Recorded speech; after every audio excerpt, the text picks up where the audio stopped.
So this is a podcast, right? Nah, this podcast no. is canceled. Yeah, it's okay. D&D time, remember? Yeah, this is our D&D forever. We're role-playing Roll for initiative. podcasters. Is this hyper meta Uh, yet? If I rebrand the Hello. podcast as a D&D campaign where we're playing podcasters, will people watch it?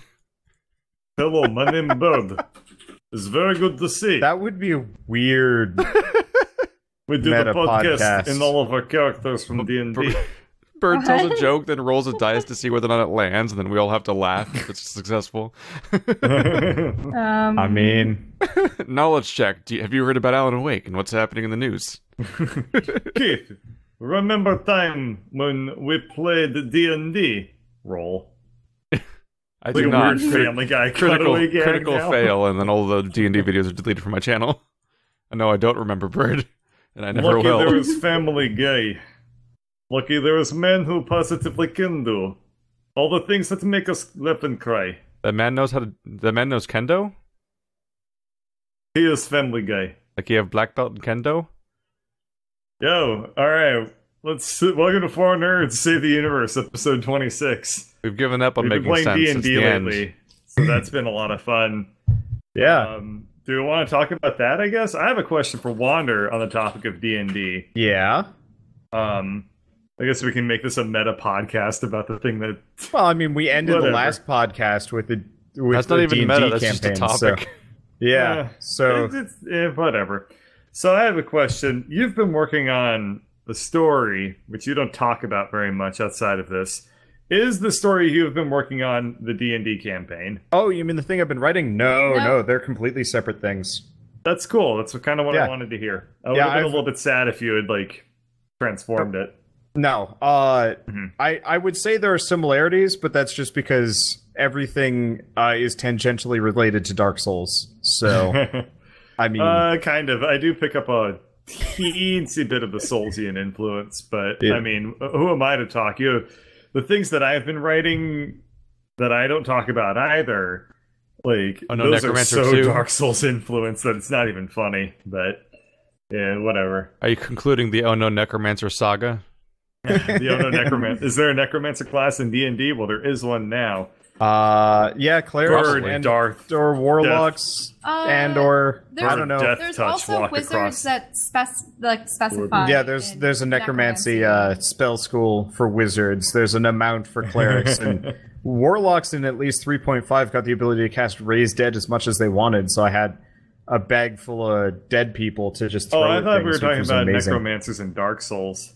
Oh no, I guess there's like those Well, yeah, there's ones that dark are in the magic. graveyard, Yeah, right? the question you asked, Bird, was are there any necromancers in Dungeons and Dragons? Oh, well, shit, man. There's like a billion necromancers. We've killed like 3. I know. That's It pretty was cool. a weird question. Yeah. Yeah, I guess there'd be necromancers in the catacombs area of Dark Souls. yeah, There Dark are Souls those 1. skeletons that raise other skeletons, which is kind of stupid, but They're like meta necromancers. they're slightly less dead or something. I'm not really too sure how that one works out. They're just endless conduits of necromancy that are themselves necromanced. You gotta find the original one, like the alpha vampire. Instead of turtles all the way down, it's just necromancer Necromancers all the way down. All right, so when did you get the idea to launch a The D&D campaign campaign? on us by So- pure surprise? I had actually. Okay, so the surprise thing It is might be mostly podcast just 10, because me. where we spent a whole podcast doing no, D&D actually, stories. It wasn't that. I think we were playing Factorio during the like kind of failed session, and you guys were so, talking like, about recent? D&D.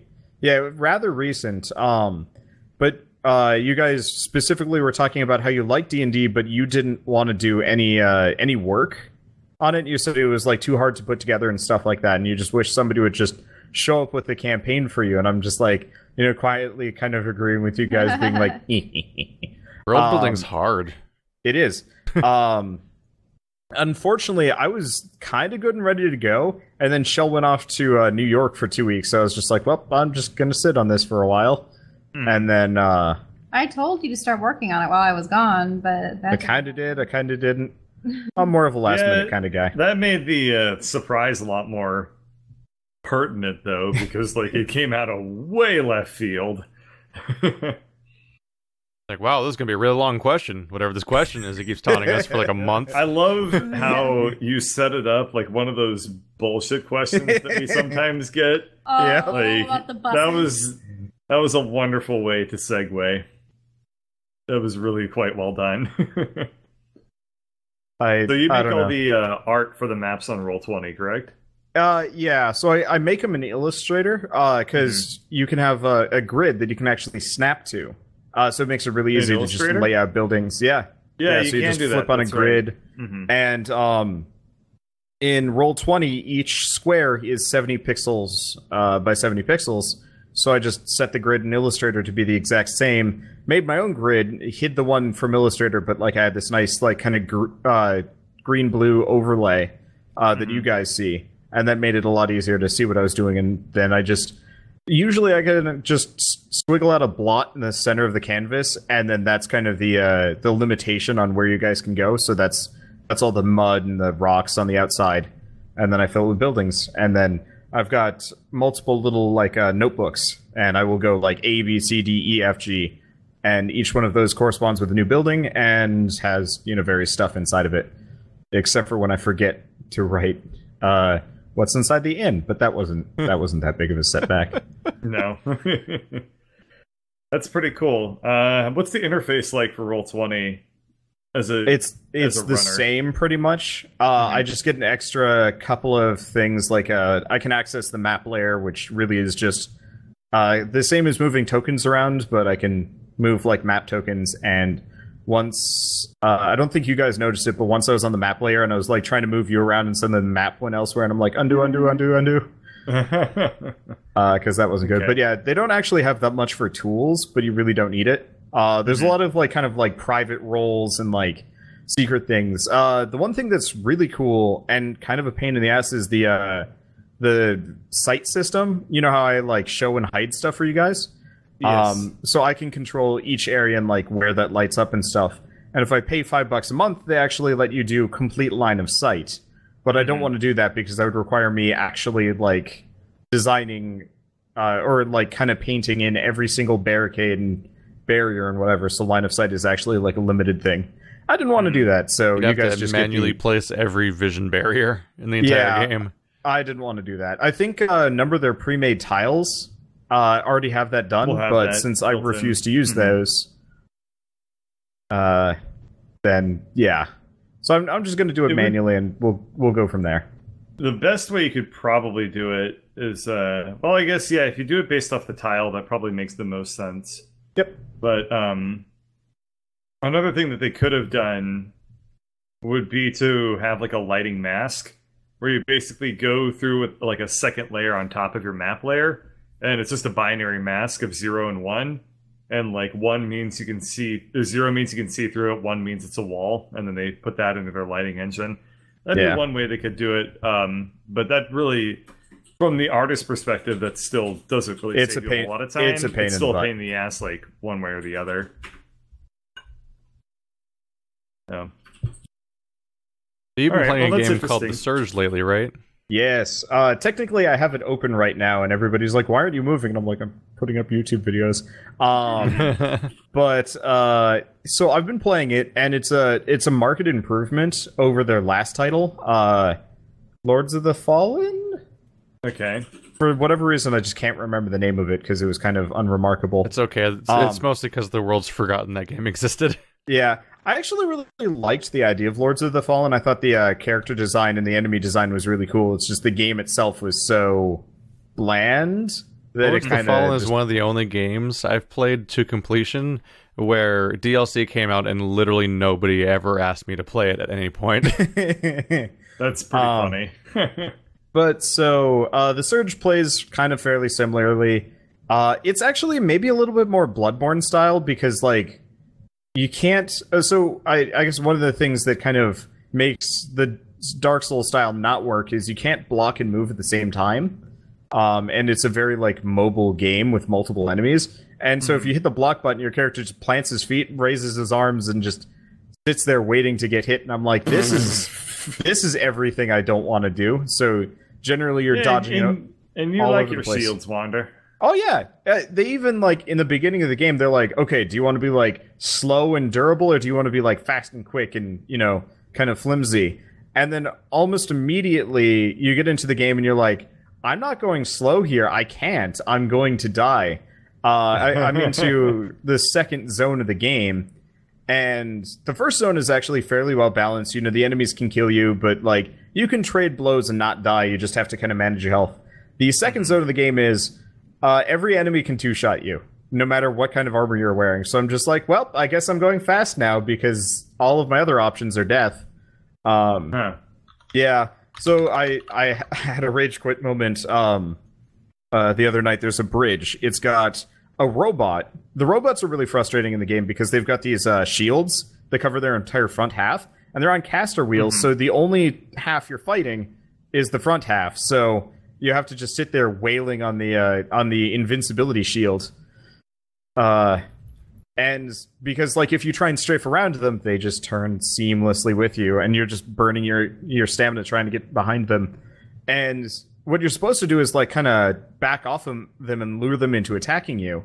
But I keep fighting them in small rooms, so they just hug me and set the room on fire around me. So I found standing as close as possible to them breaks their AI, so they just stand there staring at me, and then I chip them away one damage at a time. I got really sick of that. I was going to say, that sounds like there's one thing I really don't like in a video game, and it's where something is very difficult, and I end up finding a strategy to get around it that makes me feel like a moron while I'm doing it. Yeah. That sounds like one such strategy. I think my problem is, like, the game does actually have, like, a decent skill cap. Like, if you're good at getting around and, like, avoiding hits and stuff like that, you could probably just not take any damage. It's kind of designed that way.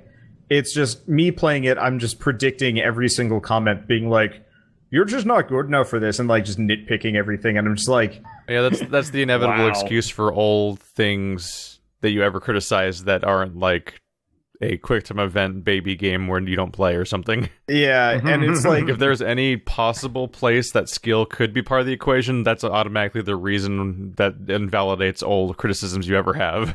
Yeah, and like, I'm not gonna say that's exactly ruining it, but I think that's making me more frustrated because like, I'm almost predicting the inevitable YouTube comments, being like, "You just don't get the game." I'm already getting those too, and I like the first 4 episodes I think are incredibly positive. Like even the boss, which crushed me a couple of times, I eventually was like, "Oh, I got this guy. He's great," and I was like kind of happy-go-lucking my way through the beginning. And I'm still getting a lot of people being like, "Why is he complaining about not having a dodge when he's clearly using it?" I'm like, I said dodge roll. Dodge roll, you morons. Because there's no dodge roll in the game. All you can do is jump, which is actually really weird. There's 2 types of jump. You can jump laterally in any direction, really far. Like, imagine if you're like standing, still, and suddenly you can leap 20 feet backwards. It looks weird, but whatever, exosuit. But you can also hop over or duck under things, which is really strange, because it's such a alien mechanic for me, and I guess it's supposed to be kind of the replacement for the dodge roll. But like, I guess I'm supposed to hop over the robot's like low sweeping attack, but I haven't. It's a completely different button from the standard dodge roll, and I'm afraid to use it because the robot that does the low swing kills me in 2 hits, and it swings twice. So if I screw it up, I'm dead. But it's this like odd mechanic that I'm gonna go be practicing when I'm actually playing here. But I don't know how to think about the game yet, because I've heard really positive things, and then I've heard really negative things, and I'm like, I don't want to just give up on it, but I might have to because I don't have the time or the mental capacity or emotional capacity to deal with getting that far in the game. I don't know. It does kind of look like they embraced what people said about Lords of the Fallen, because people were talking about that game being like, it's like Dark Souls, but it's like a big, heavy, clunky gladiator, like Autobot monster. Like you were just so heavy, and you just ram into your enemy. Like one of the coolest things about Lords of the Fallen was that you could actually have a shield charge where if you sprinted while blocking, you would just slam into your enemy, and that would actually be a physical form of attack and knockback. Like your weight was a resource you could use in a way that I wasn't used to being available. And looking at just the aesthetic of this being like weird mech guys, seems like they're kind of going with that whole concept. It's like that hearing that like the Five Nights at Freddy's guy was told that all of his people look like creepy animatronics, so he made a game about creepy animatronics. I can definitely see where they're going with it. Unfortunately, since the combat is so high stakes. Oh, right. It has kind of a Monster Hunter thing where if you attack, you're generally committed to the attack and you can't get out of it. There's no like animation canceling or anything like that. So if you're swinging like a really big heavy weapon, you better hope you hit first, because otherwise you're probably going to die. Because like I was trying to use a hammer earlier, and this guy with like claws is coming after me. I'm like, okay, I'm just gonna like predict his attack and like start swinging now. And my character just swings past the guy and he just starts ripping into me. I'm like, okay, fine. I'll switch over to the claws. And the claws are pretty much kind of the break. They're kind of the only way that I can win, because what the claws do, they're so fast, and if you're wearing like the right armor, you can just kind of stun lock enemies. Or even better, you just go in, you hit them once in the face, and then you immediately dive backwards, because you have such a horizontal range of movement that there's no reason why you even need to be next to enemies half the time. Which is weird, because like they've got this system for knocking enemies over. It's just not worth it, because it's generally better to just kill them. One of the cool mechanics that I do like I feel like I'm being overly negative because the last time I played it was negative, but it actually does have kind of a neat mechanic for like taking bits off of enemies. So say if you're trying to upgrade your armor, you can specifically like target an enemy's arms and you will get that kind of loot, which is neat. Interesting. But unfortunately, it doesn't actually do like called damage. I'm trying to think of a game that does this, where like if you attack a thing's leg enough, it'll like fall over. As far as I can tell, this game does not have that system, which kind of sucks, because it's like, I'm just going to keep wailing on this guy's arm that's wielding the hammer, and it seems to be doing nothing apart from damage to his hit point total. And I was really hoping that I'd be able to like cripple a dude and then like, you know, kind of take him down slow. And instead it's just like, aim for his head, kill him. I've seen lots of games that do try to do body part systems, and they have never worked, except for getting headshots in first-person shooters. Yeah, but that's just like instant death. It doesn't even like slow him down. But how do you define working, I guess? Yeah, well, fun and changes the way the game works in a very like deep manner. Usually it's just like maybe weak Horizon? point on leg and does more damage. Yeah, Horizon Zero Dawn kind of did it, but really what it did is it just took off their armor and occasionally disabled an attack. See, you know what game? Now that I think about it, this is weird. It was a Mech Warrior. Okay, Fallout had a pretty good system for it. Now that I think about it, but I'm not talking about like Fallout 3 or whatever, where it didn't really seem to make too much of a difference in my opinion. But like Fallout 2, like it made a lot more of a difference. And then there was also Mech Commander. Is that what those were called? Mech Commander. Yeah, like the original Mech Commander, you could like disable enemy robots and then you could take them over. And because it was a tactical RPG, that was basically like one of the best ways to get new people inside of your army. But aside from those examples, very rarely does it like make any sort of deep impact on the game, I think, to have body part systems. I think Dauntless is supposed to have one. I really just want a body part system where like you hit the leg enough and it can't move as fast, so you can do other things, or like I guess like Dark Souls kind of had it where like if you cut off the tail, it couldn't do the tail attack anymore. Dead Space? Not really. It didn't Dead make Space is like core gun was the like limb shooter offer. I guess that was it's just most of the enemies visual effect rather than most of the enemies died really fast, so it kind of didn't matter. That's why you gotta play on the hardcore mode where you can only save 3 times and you lose your goddamn mind when a quick time event kills you. I think I'll pass. Do you remember the tentacle in the hallway that would like grab you on the leg? That one took about 3 tries. Now just imagine how much improved your experience would have been as if every time you died you started the game over. I tried that with Spore, and holy shit, people don't understand what amazing. hardcore means.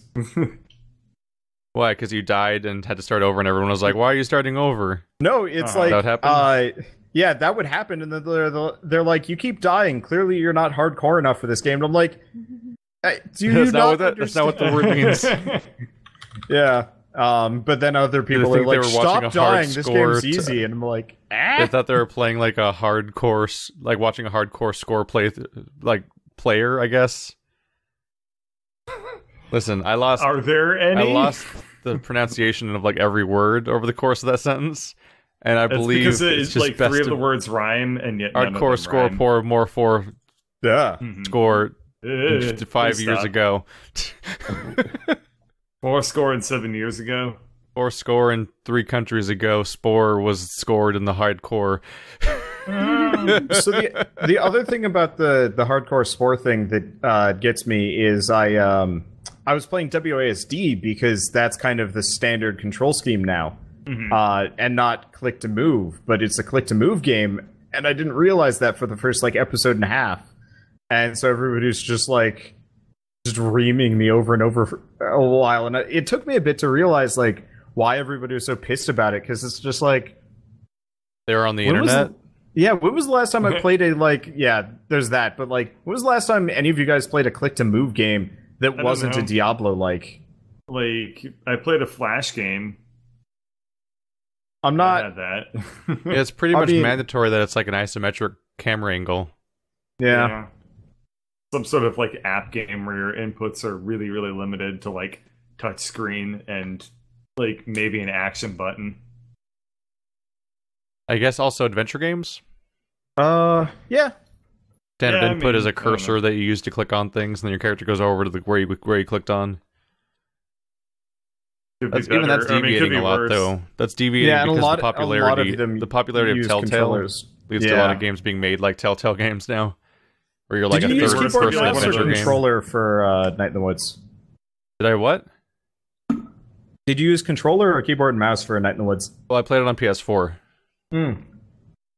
Fair enough. So de facto. Speaking of playing things on PS4 versus console, actually, I played Little Nightmares recently on console. Right. You probably played it on PC, right? With WASD.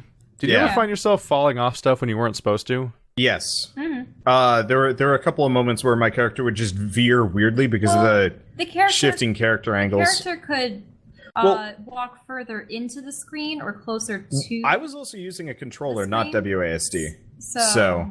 Oh yeah. Oh, you were playing using a controller. Okay, Yeah. so that undoes the point I was going to check then. What were you gonna say?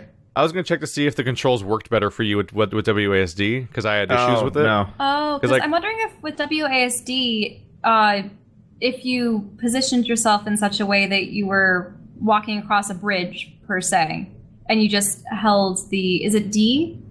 That's right. Yeah, I find yeah. myself wondering if the Then you level could might go have been straight. perfectly oriented for like having 4 directions at times. Yeah. But, so I That's- recently played through the game, and just to reiterate what Wander and Shell was saying, like, yeah, it's a really cool, atmospheric, creepy little platformer game that's incredibly heavily inspired by stuff like Limbo and Inside and so on, like very much so. Definitely worth checking out. But there was some frustrating moments here and there where the camera would pan to my the difference between this game and Limbo and Inside and stuff is that the game is 3D, as in like you walk in 3D and not in 2D. There's no 2D segments in the game, despite what sometimes looking like it. And so one of my only gripes with the game really is that there's moments where the camera will pan to a cinematic camera angle that is often completely level with your character, like vertically. So you're looking at the side of your character, which means that there's no depth to it at all, which means in any other game, you would now be locked to a 2-dimensional plane because you can't see depth. And then much to your woe, you will discover that narrow pipe you're walking on, you can totally walk off of by walking forwards or away from the camera. So, Right. and so like those are really awkwardly handled at times because it'll be like, the camera will be like primarily focused on something like a silhouette or a creepy thing they want you to look at. Yeah. And then up on the And then top you of the just, like, go screen, you're whizzing walking off the across a pipe. bridge. Yeah. And so you're like, Yeah. oh, I'll I've just had hold that down happen. right and watch the creepy thing happen because we're being cinematic. And then you plummet to your death and start the section over. I'm like, wait, what? I don't know if the developer intended for you to be able to die there, because that doesn't really improve the scene in any way, to just abruptly die while being distracted by the cinematic stuff. In my case, I did that thing where you climb up the really long cinematic thing that happens midway through the game, where it's all pretty and outside and everything, and then get back inside and you're on a pipe. And I was like, oh, look, I wonder if there's an invisible wall here, and I walked off the ledge and died. It takes you back to before the entire climbing section again. Oh, that's ceremonious. It's like there's just moments in that game where, like, there's moments where it makes sense to die because some sort of deadly challenge is happening, but moments that don't make sense to die where it's like, oh, just look at the thing and keep walking. And with the game allowing you to die in those moments, especially because of, like, the awkward camera things, feels counterproductive for what they're going for. Mm-hmm. I can't help but feel like there's certain moments where the game would be better if it was literally 2D for a little while, which is pretty normal. A lot of games nice if it did that. It'd be nice if it did the Nier Automata thing, where it's just like, yep, you are now in side-scrolling. Sonic Generations.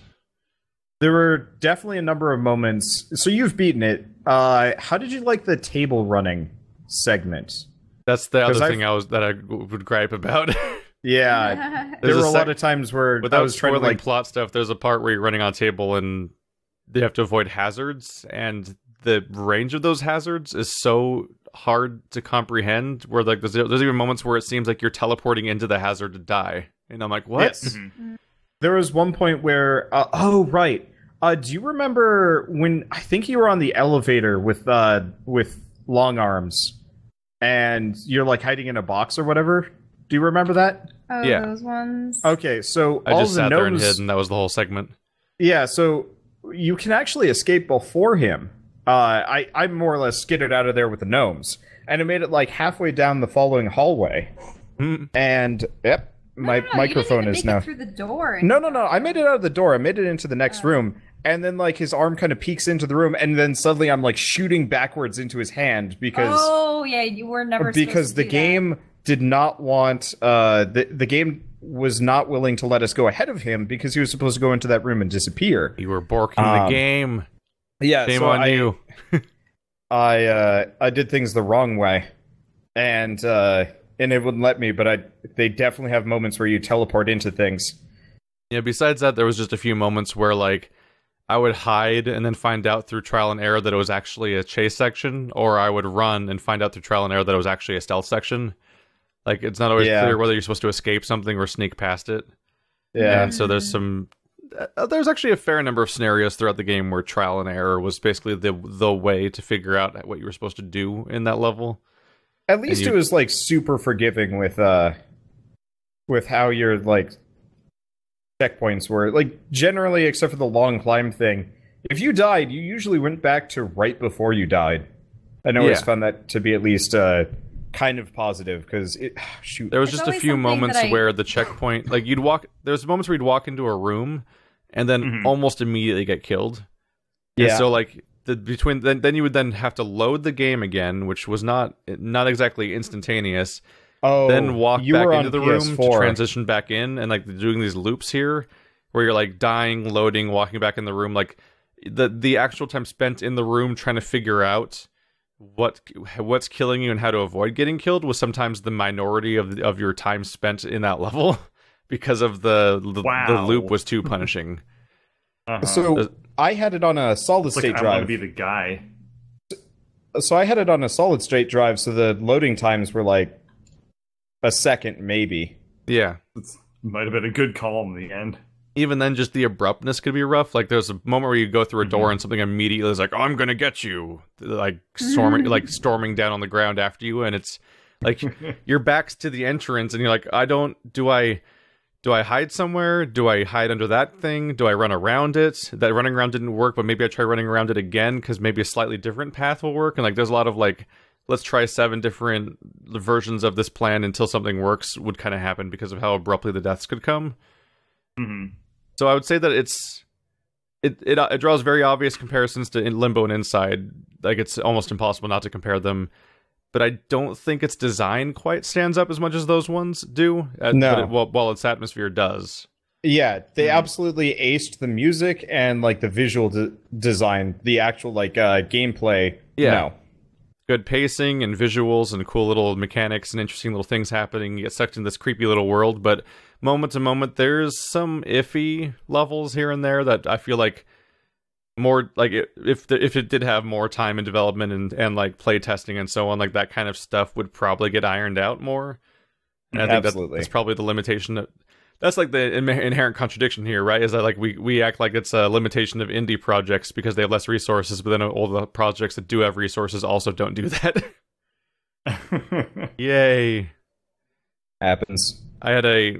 Speaking of that topic, I had a really interesting thing where I broke the dialogue system of Mass Effect Andromeda in a way that made me realize how it works exactly. So, you know, there's the shot, reverse shot, standard BioWare conversation system where you're camera at that guy, camera at that guy, talk. That's what worked in every game until Inquisition was like, what if all the side quests were lazy? And then Andromeda was like, what if 80% of the dialogue was lazy? And that's how dialogue works now until a main story mission happens. I found out the hard way exactly how that works, because I thought at the very least it was like a fixed camera situation, but I was on a planet called Vold, the ice planet, walking up behind an NPC to turn in a quest, but I jumped on top of the ship they were working on and fell. Then I fell off the ship behind them while toggling the dialogue. So I ended up standing behind them, facing away from them, and then the dialogue conversation started, and the game couldn't adjust in time the standing position I was in, which I think that's what it usually tries to do. So instead, my back was facing the enemy, and so the camera comes down and zooms in like it does in every conversation, and here's where I realized that camera does not actually try to zoom in on the person you're talking to. That camera is so low effort, it literally zooms in on your shoulder and points forward. Well, wherever that is. Did we tell you we had the same thing happen? So it was staring at a wall. Yeah, we were staring at. We had something impeding. Yeah. So do you remember? Oh shoot, who's the shitty bounty hunter from 2? Zaid. Zaid Masani. So we found Zaid's son on the first planet, and so he's in this room. He's been fighting the bad aliens by himself for a while. He's not really helping out the war effort. He's just there to hunt aliens and stuff. Yeah. And so he's off to the right, but the dialogue triggers the moment you enter the room. So we were just staring blankly off into space, hearing his voice as though he was right in front of us. And then we got attacked. Yeah, and then a bunch of aliens attacked us in the middle of the conversation, killed the whole party, and almost killed us before we could manage to get out of the dialogue. Yeah. That is amazing. We were stuck in the dialogue and we were being shot at. So it's like, okay, let's just choose the option to leave as quickly as possible and, get out. Wow. I was on Vold talking to a character, and another character was pacing around the room in the loop that they do. They ended up walking into me during the conversation and pushing me across the room during the conversation, and then proceeding to walk through a wall. I also encountered a glitch that I think I've told you guys. Did they walk through a wall because they collided with you? No, he was very much on a fixed pattern. I could watch him loop forever, and he would continually collide through objects because his pre-programmed pattern that he walks in, that is manually placed, would go through objects.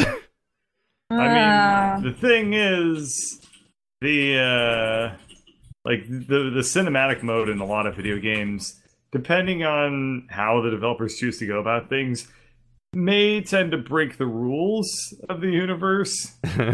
So stuff like that doesn't surprise me, but boy, is it like, seriously, when you like see it in action. Yeah, because there's other games with less resources that do better. Yeah, that's like Yakuza 0 has plenty of conversations where you're just two people facing each other while the mouth flaps at each other are based on a sync, and that's it. And you know what? People walking down the street, they path way around you, or they even like reach you, turn around, and go back, and like don't walk into you at all. Like you can actually see, if you look in the background, the game is still live simulating crowds, but none of them are walking into the conversation intentionally. Like, and that's like a niche Japanese game where half the time they don't even get localized into English and or other languages even because of their scale. It's like that's just caring about your project more. Oh geez, Because someone, I can't blame the developer specifically, but someone in power over Andromeda didn't care about it. And that's how we got what we got here. Next time, if you guys ever play it again, go to Aya and just walk around and just look at the random people who are animating that are just always there doing the same thing. And we just haven't gotten back to it. Try to find a single person whose animation makes sense. it There's just takes something to work. be said for, even in a large organization like the teams that made Andromeda, there's something to be said for like how much change and like how much can happen from one person just really sticking to like quality. Yeah. And just like really being like a hardcore stickler for that. I mean, I'm in a giant organization and like I see that every day where like it's not so common, but like I've heard stories about how like certain projects were held back because one person said like, I'm not gonna like give this the okay, I'm not gonna commit my resources to it for X, Y, and Z. And then like they ultimately end up basically being the hero of that project. This thing needs to be done, period. You're right. So like it's fairly accurate to say like, yeah, somebody just the right person didn't give a shit about that game. Yeah. Because there were so many things that just should not have been the way that it was when it was released. You can't walk into an environment populated with NPCs and look around without finding several people that just you can visibly tell are like, oh, those were rapidly just sort of placed everywhere just to like save time. Like, you go around Aya and there's guys that are doing this animation where they're tinkering with like they look like Cortez from Mass Effect 3 working on the engine of the cruiser or the shuttle. But they're like, this guy's facing a plant, and this guy's facing a solid wall with 0 features on it. This guy's standing in the middle of the room facing nothing, and they're all doing the I'm working on a shuttle animation, including hammering and knobbing and twisting. And I'm just like, what the fuck? Like, this isn't a finished game from the biggest publisher? And it's like, it's the sequel to what might be the most successful, like, single-player RPG franchise on Western audiences, like, period? Like, what Western RPG is bigger than that? Like popularity wise than the Mass Effect series. But Diablo's multiplayer. Yeah. That's like a totally different monster than like these like single player narrative RPGs. Like Witcher 3 really made waves deservedly, but Mass Effect is like the ultra successful franchise. And I guess maybe the one exception would be Final Fantasy. Oh, Elder Scrolls is a good point. And Elder Scrolls, yeah. Elder Scrolls Fallout. Yeah, so apparently there's a ton, Keith. You need to pull your point down to your own ass there. It comes to mind because of the baffling thing of just like I hear about like the disparity at times of popularity between Dragon Age and Mass Effect and stuff like that. I mean, people that I know who don't play video games or who only play video games a little bit, their favorite games are like the Elder Scrolls and Mass Effect. Yeah. Those are the two that everybody knows. Did you guys hear about that's an RPG. It's all you're playing is fucking John Madden leveling up your ability to draw in circles. Football games might be RPGs. They fucking scare me. Anyway. So did you guys probably don't look at like top 100 lists or anything like that. Just real quick, because I haven't said it on the podcast yet. But there's one other thing. I told you guys about this, but we haven't chronicled on the podcast yet. I also have a glitch where if I die, my character will fall down dead and just stay dead, and the game will never enter a failure state. So I'll just lie there dead, and my allies will continually respawn and die over and over again because I'm out of combat. So they'll keep coming back to life and then getting killed by what killed me over and over again. And you can try to fast travel, but it'll fade to black, then fade back to where you are. And the only way to escape is to quit out. I still think that's like the funniest thing I've ever heard of, by the way. So that bug is still there? Still there. In fact, it only started happening to me recently, but it's just happened last time I played. That is bleak. That is hilarious. Not okay. All right, top 100 list. Oh, sorry. I was just going to mention this because I was idly reading it because people were up in arms about it. And oh boy, I mean, this is going happens. Already. But so I think Skyrim was top on the list, and everybody was kind of mad about it because it's like, what about all these other things? And then their number 0 is D&D, and I'm like, yes. I just thought that was neat because It's been really interesting to watch Skyrim fall out of the graces of the masses of video gamers. Like, I don't know if it's fallen out or if just people are bored of it. well, yeah, people are bored of it, but like, I mean, Skyrim's older than the entire Dark Souls franchise. yes, I is it? Yeah. No, It's I either think older initial- or it's a few weeks younger. Dark Souls and Skyrim both came out in 2011. They were like the first things I played on a Let's Play channel. Dark Souls is a little bit older than Skyrim, I It think. might be like a month older. Because Skyrim was 11. I feel like Dark Souls is older than I am. I feel like Dark Souls 1 came out like before I was born. what? No. But I guess I was Yeah, wrong. Skyrim This is actually, 1 month. like, Skyrim is 1 month younger than Dark Souls 1. wow. That's the most I guess recent I Elder keep Scrolls getting game. I guess I keep getting surprised that Dark Souls was just a PS3 title. Yeah. It just feels like it was older than that. It was PS3 and 360. Yeah. Yeah. Demon Souls, I its prequel or spiritual prequel was a PS3 title even in 2009. Yeah, that's what I'm saying. Like, it really, well, whatever. That was kind of a generation of, like, consoles and video games that just absolutely passed me by because I was in, college at the time and I didn't really have time to play video games. My undergrad for music was very, very hectic. Yeah, when I was found playing never... Dark Souls in 1979. What were we going to say, Shell?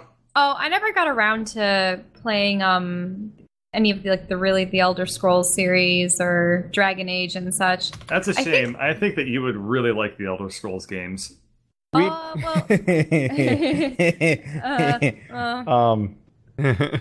well, what, the basement? I think that was as far as we had gotten. So once I put Shell in front of Skyrim when we were in college, and she made an orc. It took her about 2 hours. Oh, because the character creation's important. And then she saved, and then she quit, and then she never went back to it. I got past like the dragony part, but the thing is, I prefer very like colorful worlds and not necessarily lightheartedness, but So you'd have to play Oblivion.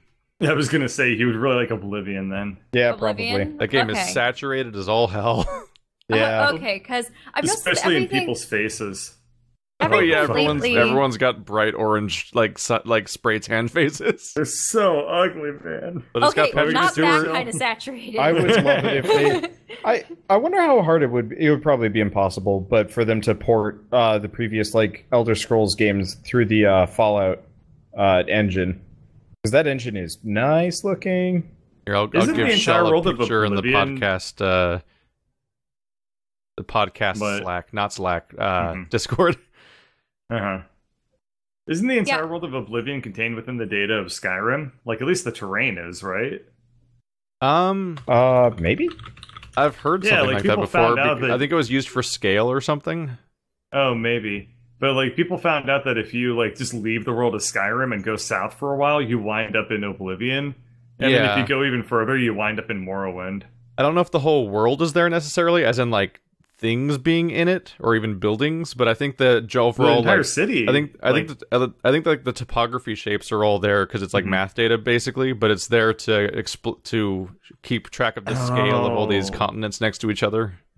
You're right. That's probably a good point. They probably just made that so that it's like a generic map that they just port from game to game.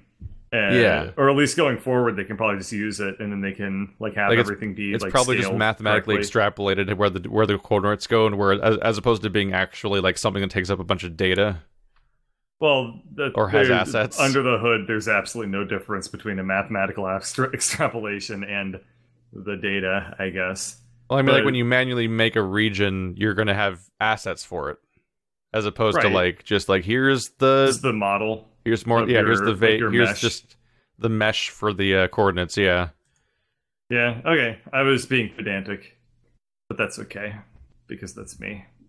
I'll pedantic you in the pedantic, You shouldn't have said that. but I did. I know. I can even add like an echo effect to it if I want to. What, he's just gonna go in and post and just be like, "I'll pedantic, you're pedantic, dantic, dantic, dantic, dantic." Just fades to black. I'm gonna do none of these things and forget this entire That was conversation Four happened. Nerds. Save the pedantry. Save the commentary. Yeah. So I kept. We're not even an hour in. How can we be this stupid? I don't know, but yesterday I think I tried playing Skyrim like 5 times. I got and- like, Did you get into it? No, I got like 60 episodes in, and then I just had to stop because I ran out of time. It's actually kind of fun if you just take it as like relaxing time. I think the furthest I Yeah. ever would get was like getting like my first dragon shout by visiting a bunch of boring old men on a mountain. I haven't done that yet. The trick is you just don't do that. But it's just like when you you're actually- walking around, I'm like, there's generic barbarians and there's some generic wolves and everything's gray and sad. Oh yeah, And yeah. The I'm gray and gonna the sadness I'm gonna just do made me want flippy to put flappy down. sword at everybody because I will say that the It- world of Skyrim felt like in terms of the color was Awful. absolutely It was bad. awful. But it was also a stark reaction to Oblivion, which was like on the complete opposite end of the spectrum. Oblivion, everyone's got spray tans and they have like bright neon hair. And then in Skyrim, it's like, look at our snow. It's colored like snow, unlike the other snow-colored snow that we have in a pile behind our snow.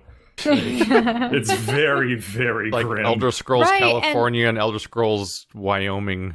And for me, when I want to see a fantasy world, I don't want to see, typical drab environments. I want to see massive trees, with brightly colored bioluminescent moss and interesting Oblivion creatures. has that all over the place. Okay. Yeah, Oblivion's beautiful. It just has the main criticism Oblivion gets usually is it doesn't have art direction. It just has art. It just put everything in there. I'm playing That's Morrowind pretty right fair. now, and it's so cohesive. And Yeah. Oblivion is totally. It looks like assets, just sort of like almost Mm-hmm. like they found assets in a basement, and they look like this, they look like they're of proper quality level with each other, but like they just feel like disparate assets thrown together for an RPG in a weird sort of way that usually isn't the case. Mhm. But it is really pretty and colorful, and I think that was enough for me because I played Oblivion at launch, and I just really enjoyed wandering around and looking around and stuff like that. And I would just do you got things. your horse, and you Yeah. just wandered, and you just heard like do do do do do. Yeah. do. And you're like, Yeah, this is and- my next like 2 hours. Yeah, on Oh, set. definitely. And I think that's Mhm. part of the reason why I couldn't get into Skyrim and some of the other games because I just it actually was depressing and I'm just like, why do I want to explore this world? I feel like also Skyrim was paced to be a little bit more popcorny, and I felt like I could never get into it for very long periods of time as a result. Like with Oblivion, I could sit down for like an hour, 2 hours. With Skyrim, Also- like 20 minutes. Was there, I know that they're really heavy on all the side quests and stuff, but were there any like overarching things that would still draw you through, or was it very weak and you had to find it? you're There was lots of chosen overarching one man in both But, games, and you're going to be the Yeah. chosen one to save the chosen from the world of the chosen one. Oblivion had really cool overarching side quests outside of the main quest, where you did these guild quests, and they usually had very long arcs to them, especially the Assassin's Guild. In Skyrim, they also had The that Dark going for them, but Brotherhood. it wasn't as cohesive. Like the Thieves Guild quest in Oblivion, you did like a bunch of quests where you kept like building up towards the last quest, which was really long. And like had you do a bunch of like all the things Quest that you where like, you basically become the set Grey up. Fox. Yeah, there's a bunch of quests where you set yourself up to like pull off this gigantic heist. That was really great. And then there was also this quest line for the Dark Brotherhood, where Which you did a just bunch of starts in assassinations. the coolest way because It does start really like cool. the way that Dark Brotherhood happens is that there's no NPC as far as I can tell in the game that like lets you join the Dark Brotherhood. Like you never can just walk around and just start something. You literally have to murder somebody in cold blood that's not aggressive to get the equivalent of like a Dark Souls like sin on your character. Basically, like you have to commit an actual murder. Then next time you sleep, the Dark Brotherhood arrives at your bed to recruit you. It's the creepiest shit, and that's how It's the quest line amazing. starts. So yeah, there's like this quest where you basically just keep going around the countryside. You pick up these dead drops, which are just like little scrolls hidden in like, knots of wood and stuff like that. And they tell you like, go to this location at this time and kill this person. And like you just follow all these, and then all of a sudden the head of the Dark Brotherhood catches up to you, and he's like, stop, what are you doing? And it turns out that like somebody had been intercepting all the dead drops and replacing them with different messages to kill members of the Dark Brotherhood itself. So you kept killing like your fellow assassins until they finally caught on to what was happening.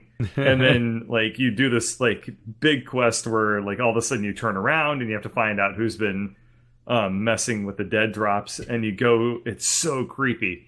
Isn't that the quest where you go to like this lighthouse and like in the basement there's a decapitated head and all the walls are covered in blood, and it just says things like I miss you, mommy, and like stuff like that. What? Like, am I remembering that correctly? And this is in the pretty really colorful bright green game. Yeah. There was something really close to that.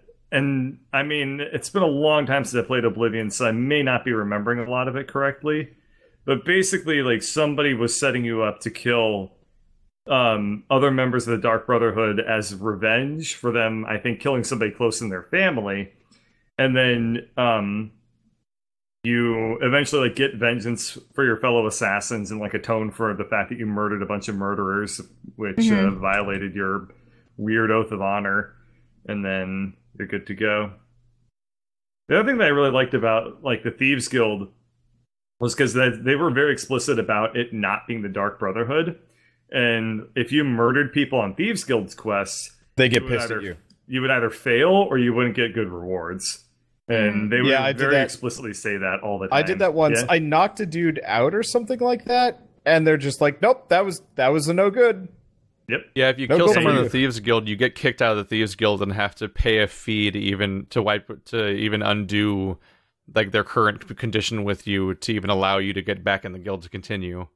Oh, right. You gain a rank of like exiled or something like that. So are they trying to be like the kind of honorable thieves? So, we don't want to harm our Mars there. There are tons of rules with Thieves Guild stuff. So like you have I've been to looking into Morrowind stuff too, and even those ones, like they'll give you a clear objective to steal something, and if you kill someone, then that like just undoes the thing. Like someone was like, get me the key to that manor, I want to steal from them, and that kind of stuff. And then like you could just kill the dude and take his key, but they're like, what the fuck? Like that's not obviously like, not that. There were all these like systems in place, right? Like that was one of them.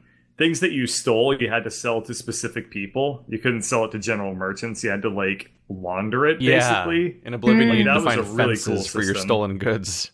That was a really, really. That's where I learned the word fence. In that I learned that from Pawn Stars because you never know what's coming through those doors. Disgusting. You disgust me. So to this day, how much Pawn Stars? I don't know. What? How much Pawn Stars have you seen, Bird? I saw like the first couple of episodes, and I thought that show was really cool. And then I found out that they hired actors for all the people, and I lost interest real fast. Oh, I'd never seen it before, but I saw their like really cinematic intro, and I'm like, this is fake. Growing up, this is fake. My mother would always watch The Bachelor, and that's reality. Yeah, I was watching it and with her, and I just go, it looks like they're in the same clothes as they were on the date. Like, how are they stopping to talk about specific instances of their date before things have happened? Kind of thing. Like, do they take them aside afterwards and show them footage and like script them, or do they? So a part of me is wondering, how much of that is completely scripted. And then there's always the one person they hate, like, so and so is spreading gossip in the house, and the mandatory the mandatory villain. Fuck Pritchard. When I was living with my dad and my stepmom, I eventually had to stop watching TV with them because they would get mad at me for noticing all the obvious shit that proves that everything they're watching was fake. And like I guess they want to believe this crap, but like it's so much of reality television is so blatantly fake because a lot of it is like completely made up drama in editing and stuff like that. Like an event will happen that's often completely vanilla.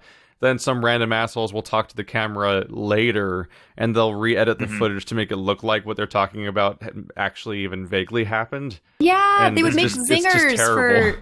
for previews for the next episode, and they would take different scenes out of context. Yeah. So when you actually see the scenes in the episode, it's like, wait, so that wasn't because of that. And, you know, this person wasn't reacting to this. And I lose my mind seeing stuff like the Pawn Stars back room where like clearly like a scripted skit is happening amongst the employees that are the cast of the show, yeah. and it's like supposed to be genuine dialogue or something. Oh man, what those great characters. That's just how it is in their work. I'm like, this is all written by like a 2.5 Men tier comedy writer.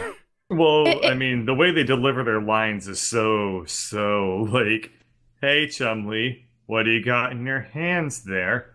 I have a guitar. Thank you for asking, Big Hoss. Oh no, I dropped the guitar. Chum, you're gonna have to work double shift tonight. Oh no. Real people's Oh, conversations that's okay. don't just reinforce one character trait over and over again forever. Some of the reality TV that I actually Mine enjoy do. are things pertaining to Is it beer? HGTV, because I like seeing interior design, and I wonder. HGTV is cool. And I just Yeah. wonder how much of that is scripted. Well, I've heard in some the instances. hosts never do any of the work or the labor that they may lead you to think. Like, they never have, like, the hosts actually, like...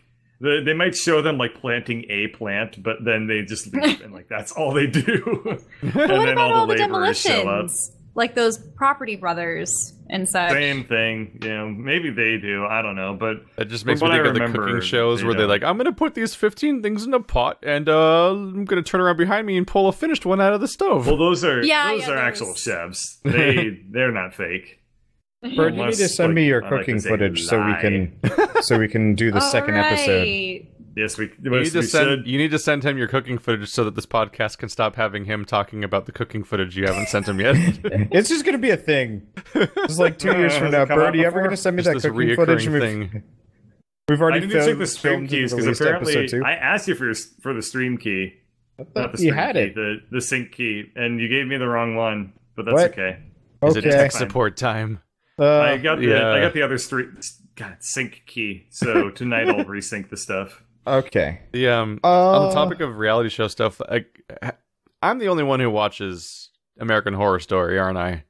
Yeah. I think so. I was a little apprehensive about it because I'm not too fond of like horror, gore, other things, and it looked like that was going to be chock There's full a of thing it. I kind of want to talk about because the show done lost its goddamn mind in like the coolest way. Okay. So there's two types of television I watch, basically. One of them is like stuff that's like all about like having like a great script and acting and like a cool plot line going on. Like let's go watch like Jessica Jones or Better Call Saul or Fargo or that kind of thing. Season 1 of True Detective, definitely not season 2. Season 2 so bad. But then there's like just the raw creative energy manic bullshit I watch. That's stuff like Doctor Who and American Horror Story, where it's not really about good acting and writing, but just like somebody has a bunch of ideas and someone greenlit them and they just have this free reign to do ideas all over the place. And You I mean love like that various shit. types of aliens and creatures? Yeah, like and we have this crazy interesting ideas, let's just things. go with it. And what's fun about American Horror Story is that it's an anthology show. So every single season is a brand new storyline. And they will just flat out reuse the same cast members and cast them as new characters every single season and stuff like that. And since Really? yeah, Because I know that the first one took place in like a house in a neighborhood, and then there was another one that was in a circus. Yeah. Or I don't know. What's great about this is you can hear from a third party which seasons are good and which ones are bad, and just skip all the bad ones because they don't matter. They're literally self-encapsulated, which is great. And anyone who hasn't, like, definitely should check out like seasons 2 and 7, whatever the newest one's called. But I want to talk about this one just because it's interesting how fucking bonkers this show just got. Because every other season is just like a horror premise, like Oh, we're in a haunted house. Oh, we're in an asylum, and a normal person was put in the asylum to cover something up and stuff like that. And then you're sort of seeing through their perspective then of like what's going on. Yeah. Everything's always like a straightforward narrative of like, here's our horror premise, and we're just going to run with it for 10 to 13 episodes, and we can kill off anyone we want to because the story ends at the end of the season, which is also kind of refreshing. But spoilers for the newest season, like the first half of it or so, not like the actual ending and stuff, is what was really cool this time around is they took a huge risk in that they framed it as a reality show. And it was infuriating. Like, I actually stopped watching 4 episodes in for like 6 months because I thought the season was going to be garbage, and I couldn't. What was the premise of the show in the show? So, you mean in this season, like what was the premise of the reality show, basically? Yeah. Yeah, well, so what kind of reality show did they have? That's why I thought about it, was because of our previous conversation about reality shows, but I guess it's more of a reenactment, really. It's one of those, like crime scene and horror type reenactments where somebody tells this ghost story and the actors are reenacting it and stuff like that. Oh, so do people actually start dying in these reenactments? And so what got really interesting is that for the first 5 episodes of this season, they were telling this story about what happened in the past in this ghost house that's haunted by these people and has evil rednecks and is like out and isolated and all this creepy stuff's happening. It was basically like a retread. You mean like Resident Evil 7? Yeah, kind of. But like they just blatantly retread the plot of the first season, like its premise. And it's come on. Like it's some couple that's out in the South and they're stuck in this house that we like stuff's going wrong and weird, but we can't give up the house because we put all our money into that exact premise from the first season. Okay. But while it's happening, one cast of characters is doing the scenes, while a different cast of characters is the real people telling the story that the actors are playing in the reenactment. So like it'll have like this one black guy with glasses that looks kind of thin, doing the storytelling about what happened from his perspective, but then like his I think the actual person playing him was like Cuba Gooding Jr. or something like that. Like it's a different actor playing him in the reenactment. But the weird thing that happened is, are you seeing a documentary and the reenactment? So you're seeing the real people talk at the camera in a room while the reenactment's playing of other actors replaying the scenes. Right. But the what got weird is that halfway through the season, they escape the house and they leave forever. And you're like, wait, what? But this is like episode 5. What the hell happens? And so the producer of the documentary reenactment thing, the producer of the thing gets greedy about how successful it went. And he's like, you know what we'll do? We'll put them back in the house. And because they're like, we can film that like a reality show and we'll get so much money. They're planning all these fake scares to fuck with the people, like the real people that actually experienced it the first time around, like to traumatize them and get all this drama from the cameras they hide all over the building and stuff like that. Oh, so I thought that they were going to put the actors into the house and see what happened. So here's what's weird, is they put the actors and the real people back in the house. Oh, so so this horror house is full of people that were already in the horrible thing that happened before, but they didn't look like that last time because you only saw the reenactment and not the real version. And they're there with the actors that played them. Now, were the actors, some of them like just like, oh, this is just a job. Oh, there's actually no ghost. This is all just skepticism. None of them believe in it. All the people who were there believe it that all the shit can go down. But this stuff only happens during the blood moon, and all the actors that are there are like, oh, this is bullshit. We filmed all summer and nothing happened. Like, obviously, the story is bullshit. Wait, they didn't, the blood moon? I'm just thinking of... Yeah, so like the actors didn't film during the blood moon, so they don't know that any of this stuff can actually happen. They thought they were just filming a stupid story that they were told and stuff like that. And so you have this big population of people, which is the real characters and the people that played those characters, that think they know them and think that they know this is all a hoax. And then, of course, stuff actually starts happening. And how did the show convince the people to go back? Did they pay them enough money? Did they why would the people that already experienced it consent to go back? So they have different. That's all explained more or less. At some point, we're just going to do a really extensive plot synopsis of everything that happened in the season, but to go into those details. But I just wanted to get that premise out there because it started like, especially by the time you get to the finale and some of the really weird shit starts happening in the show. it starts to go into Metal Gear Solid 2 territory of weird meta commentary of its own franchise. And I'm like, what the fuck is happening in American Horror Story right now? It's a season worth watching, and you can just start there. Here's a question. Would they ever show people, say, like loved ones, family, or just plain viewers of the show reacting to what's happening? Like, was there an outside person who was an avid watcher of the show experiencing, like, watching this, and then they're like, maybe I'm going to go and see what's happening over there, or anything like that, or not really? They very heavily go into elements such as what happens when you make this murder house famous that everyone thinks isn't actually real, but is actually real, and now everyone knows about it, and what that kind of fallout can be, and when people try to visit this horror site, like you're doing a horror tour, or people going to like horror conventions about the movie and like how it changed their life, that you're and like hugging the actor and all these other things. Like there's so many different avenues that get explored, because it's like a really weirdly thought out, neat little season of a show, and you can just skip to that one, which is great. So I'd recommend taking a look at that. That's TV got weird. There's some really weird, crazy stuff happening on TV right now. Okay. Yeah. Yeah, I just intriguing. speaking of TV, I just finished catching up almost all the way through the new Samurai Jack season. Oh. How is it? Par excellence. It's very good. I haven't seen the original, first off, so I need to rewatch the original because I don't remember it after like 15 years. Well, they nailed the art style of the original.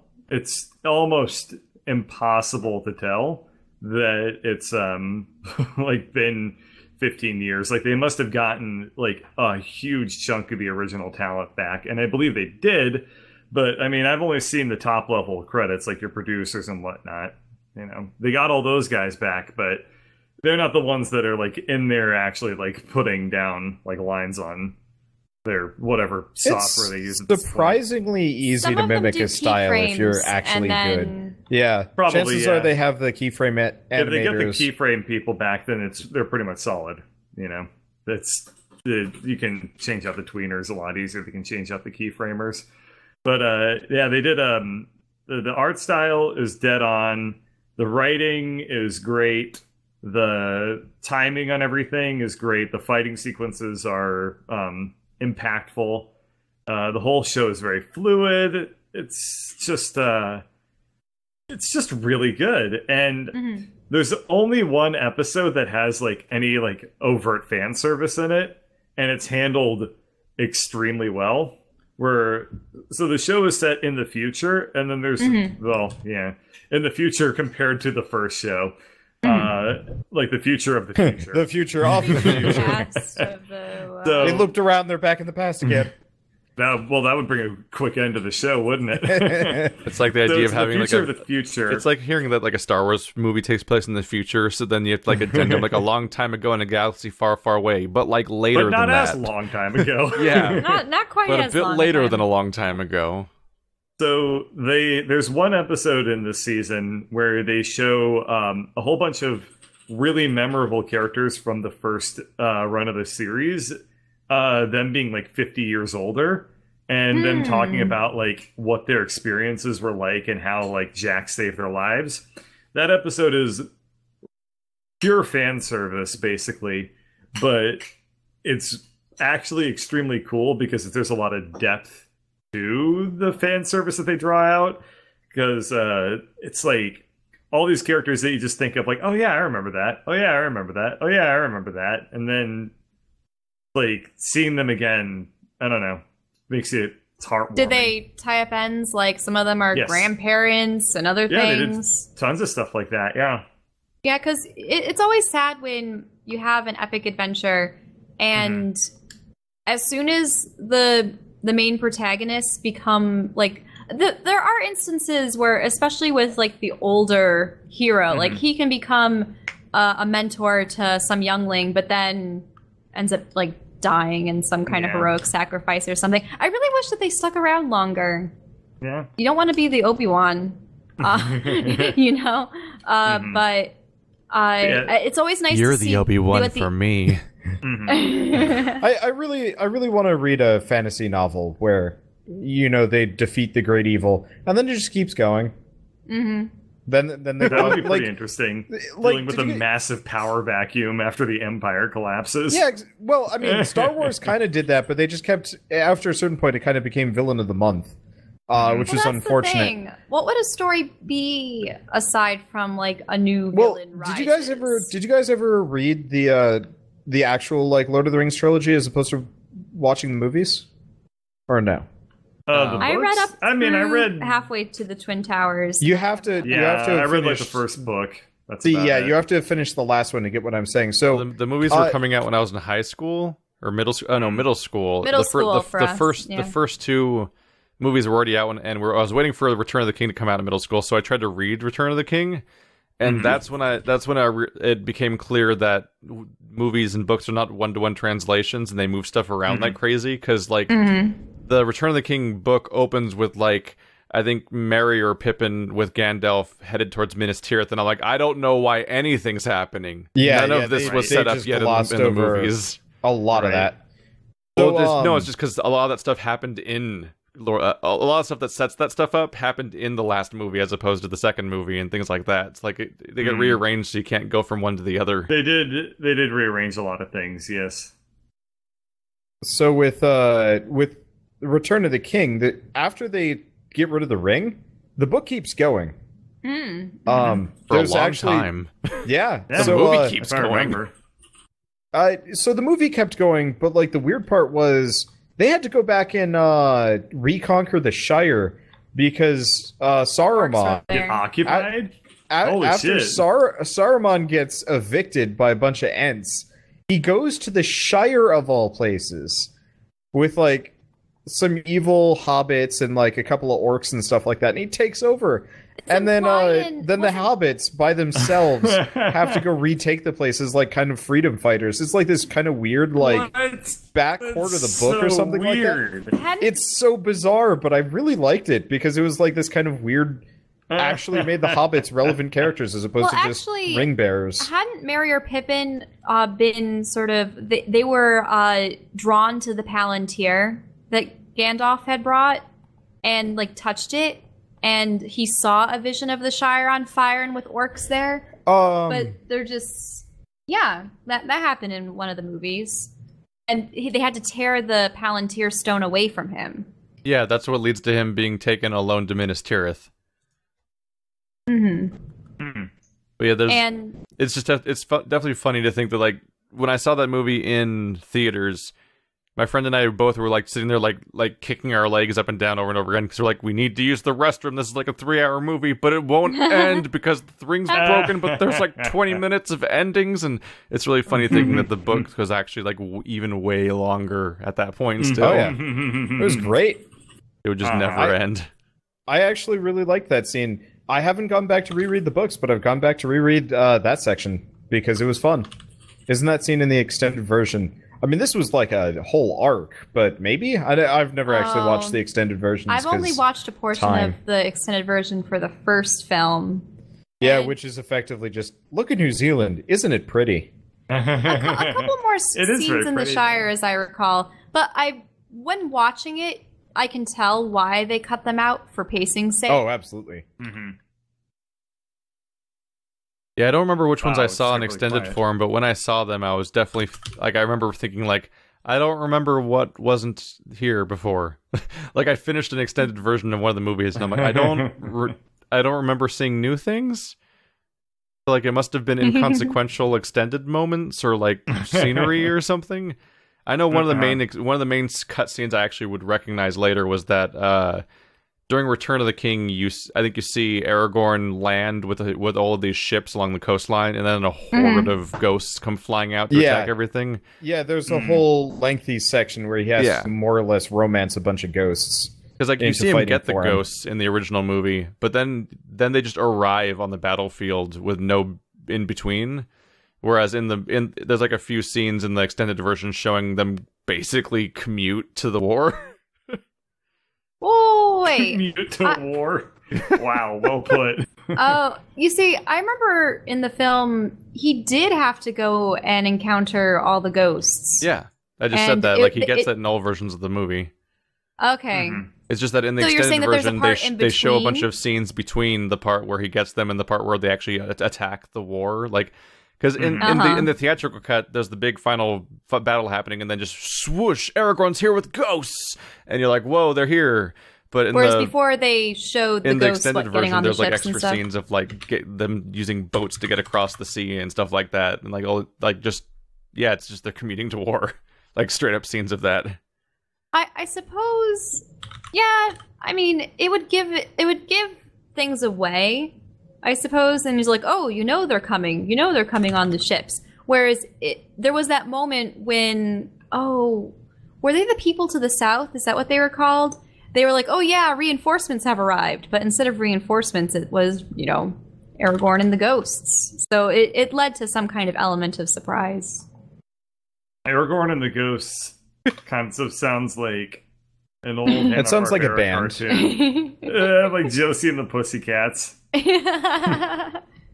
Aragorn and all his ghosty pals solving mysteries and having fun. I've got to go look. I've been looking through our backlog of questions. I've got a really It's important enormous question. I've got a from really what I've important heard. question to answer. Okay. Knox asks, "Hi, what do you guys think about making streams or videos of pen and paper sessions? I've seen it from other YouTubers, and they're always really fun to watch." Well, about no, we're three not gonna It do sounds that. it sounds like a terrible idea. About Sorry, 3 weeks sorry, ago. man. Like maybe well, we're not using someday. pens and paper. Yeah, Maybe God. when Keith feels like being a team player and Bird, learns how to sing properly or something. What? Are you talking about we'll the start our pen and paper You heard D&D him. campaign, a Bard's Tale. So I've been threatening Shell with this, that if What? she misbehaves, I'm gonna write the campaign into having an extended band travel situation where You like haven't been you told get me an this. extended- I have. An The extended campaign just Bugbear becomes a musical. concert. Yeah, you guys go around doing battles of the bands and whatnot. We have to sing our attacks. Yeah. What? Oh no, Necromancer. Could you imagine a D&D opera campaign where everything has to be sung? That It'd be would bad. Horrible. Oh man. It'd be so exhausting because of how It would long be- sessions are by comparison. It would be Oh No Necromancer, except instead of the characters being me, Sooner or later, a would be me necromancer with the has to Russian show up in accent. the campaign, and an NPC has to say, "Oh no." oh no, Necromancer. Punch, dead. Oh Anyone have no! other Look like topics to go to, or do you want to go to bones. questions? Keep going, man. Mhm. Can he resurrect self? The I related- guess we find out. Related to what we were talking about, Colonel RPG asked, "How do you feel about in-game character creation in RPGs like Skyrim or Fallout 4, in comparison to character creation systems like those in Pillars of Eternity or Baldur's Gate, where you create your character before the game starts?" Oh, this is very interesting. I've never thought about comparison. Oh wait, what was so there are the games where you create your Before the character game, in? And then in There's game games where, where the have game real starts, and then at some point you make a character. So And then there's games didn't where you like make a that. character, and then the entire story I always starts. prefer making the character beforehand. Yeah. Because if you make a mistake or whatever, you have to go through all those cutscenes again. All the cutscenes. Especially if it Exactly. breaks. Looking at you, Wagon C in Skyrim. Yeah, it's basically like, do you like making a character before the game starts, or do you like Professor Oak asking if you're a boy or a girl? The other thing is that if you Yeah, make character before the game starts, then you can restart another game with that character. But if Yeah. you make the character during the game, then you cannot restart with that character I mean, I guess ever again. part of the Tied to difference that is, though, there. playthrough. Okay, Bird, we got enough of that yesterday. I'm sorry, as soon as it begins, it's very hard for me to turn it off. But, trying. Oh, but yeah, I completely understand because I'm very particular about my characters and character Yeah. creation. And the thing is, sometimes when you see a character Yeah. in character creation, whether it be the lighting or the perspective, let's go say that you bring a character into the game and you finally see a cutscene and you realize, oh, the hairstyle covers one of their eyes every single time they talk with an NPC. maybe I want to see more of my character's face. I need a new hairstyle. Or, oh no, my character turned in profile and the chin is receded way too far. Yeah, it's one of the scariest things when you're making a 3D character with sliders and everything, and they don't let you rotate the character properly, or they don't animate them, so you can't tell what's happening. Like, Mass Effect's really bad about this because they would let you... In some of the games, you could use a joystick to tilt your character, but you weren't, like, literally... Like, it wasn't like Oblivion, where you were rotating a camera around you that you had 100% control over. You would press left, and Shepard would do a complete animation to look left, and then stay there and, like, lock in that position. And you couldn't tilt the camera, and you couldn't control the speed at which they turned left, so it's like... They're practically just snapping into a new position, and that just wasn't enough. So you could actually have like someone with terrible jaw, and I've seen a jawline and cheekbones, and that's when you get the nightmares of like, oh god, my character I made, that's how they animate. Like their eyelashes are going through their face, and like they get that really creepy expression sometimes, or their neck is way too long and stuff like that. Hair clipping through necks. Sometimes when they like open their mouth, something, or like their nose looks fine, and then from profile, it's like sunk into their face. Or just like really weird, horrible things happen when specific expressions come up. You're like, oh no. And then there's plenty. I've played my fair share of 3D RPGs with character creators where you can't even rotate your character. Yep. And Dragon Age Inquisition, for some reason, had the genius idea to put because your character wakes up inside of the like a rift and has to escape out of it. You're inside the rift when you customize your character, so you're in like a dark room, like where you can barely see making your character. I'm like, why did you do that? Yeah, my character came off as this like kind of weird pinky gray because I was trying to give him like dark skin, and I was like, yeah, this is like a nice. The colors. Let's make our character for our 50-hour RPG in this dark room in a lighting system that'll never come up again. The other reason why I like out of game character creation is Dark Souls, because it's just like, okay, now I can mess around, and if I don't like it, I can immediately just bow out. I hate having to like work to get to the character creation. Right. Like I'm torn at the same time. Like I want to make my character in advance visually, but like I kind of want to finish like an entire prologue chapter before I actually choose how I'm going to play. Because like so many RPGs demand you to make grand decisions about your entire character up front, not even knowing what the game systems actually are, basically. Oh yeah. I think that appearance-wise it's fine to have before the game. But class and playstyle should be as you go along in the game, because then you have the opportunity to try it out. I like games where there's a cheat code where you can just respec completely. Like I've done that a couple of times in like Bethesda games before I started YouTubing. I was just like, all right, I have bored of being the heavy two-handed guy. It is time to be a destruction mage. And then I just completely reboot my character, throw in whatever gear I've grabbed, and I don't feel like weird about it. Well, yeah, I mean, there are some games where range just doesn't work, or there are other games where you're like, I'm going to be a rogue versus a warrior, and then the flipping animations and other things. Are I think I started. I think I started Skyrim specifically trying to go stealth, like the first time I'd ever played it, and it feels like the Elder Scrolls stealth games, and I guess Bethesda stealth in general. You have a boolean: either you've been seen or you're totally invisible. Like you're easy to spot, and there's like there's no filling up a question mark. Yeah, and that bugs me. I mean, there is bit. Eyeball closed, eyeball open. It doesn't make a difference. I think in practice they usually don't tell you. Yeah, it's just everyone's mad at you now.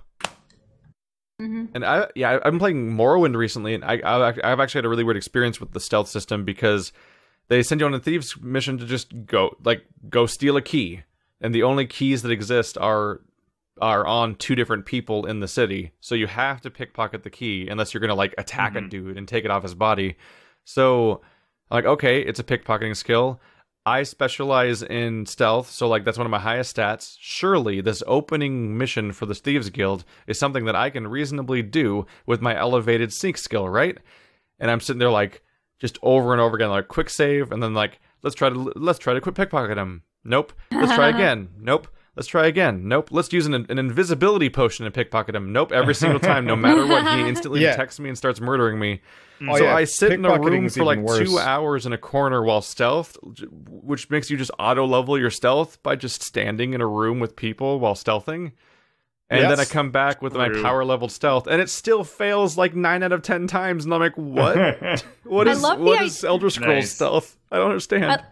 I love the idea of the assassin. I've always wanted to be able to play one in a game, but I find I always end up diverging or gravitating towards like sort of a battle mage because magic and then I feel like they should adopt the age old like you can see sight radiuses and like you have like a little noise circle and stuff like that. Yeah. Because like, what was I playing recently? I mean, I guess Origami kind of had that, though. I guess it kind of tended to be on the side of bullshit.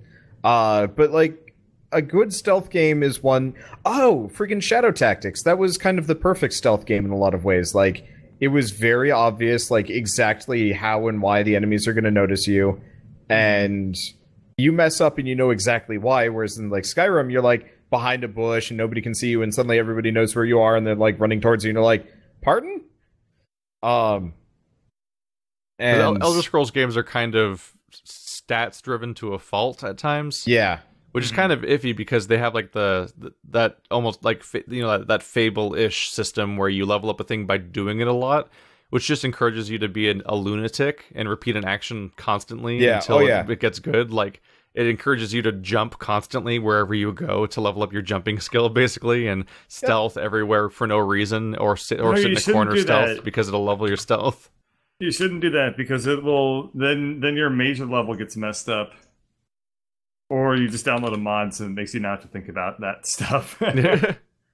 I think in Morrowind in particular, I don't think the enemies scale like they do in later games. Yeah, they don't as much. I don't think they do, no. Skyrim, I want to say it was Skyrim or Oblivion was definitely the worst offender. Oblivion scales like crazy because I didn't understand how to level in that game when I first played it. I was just going in blind.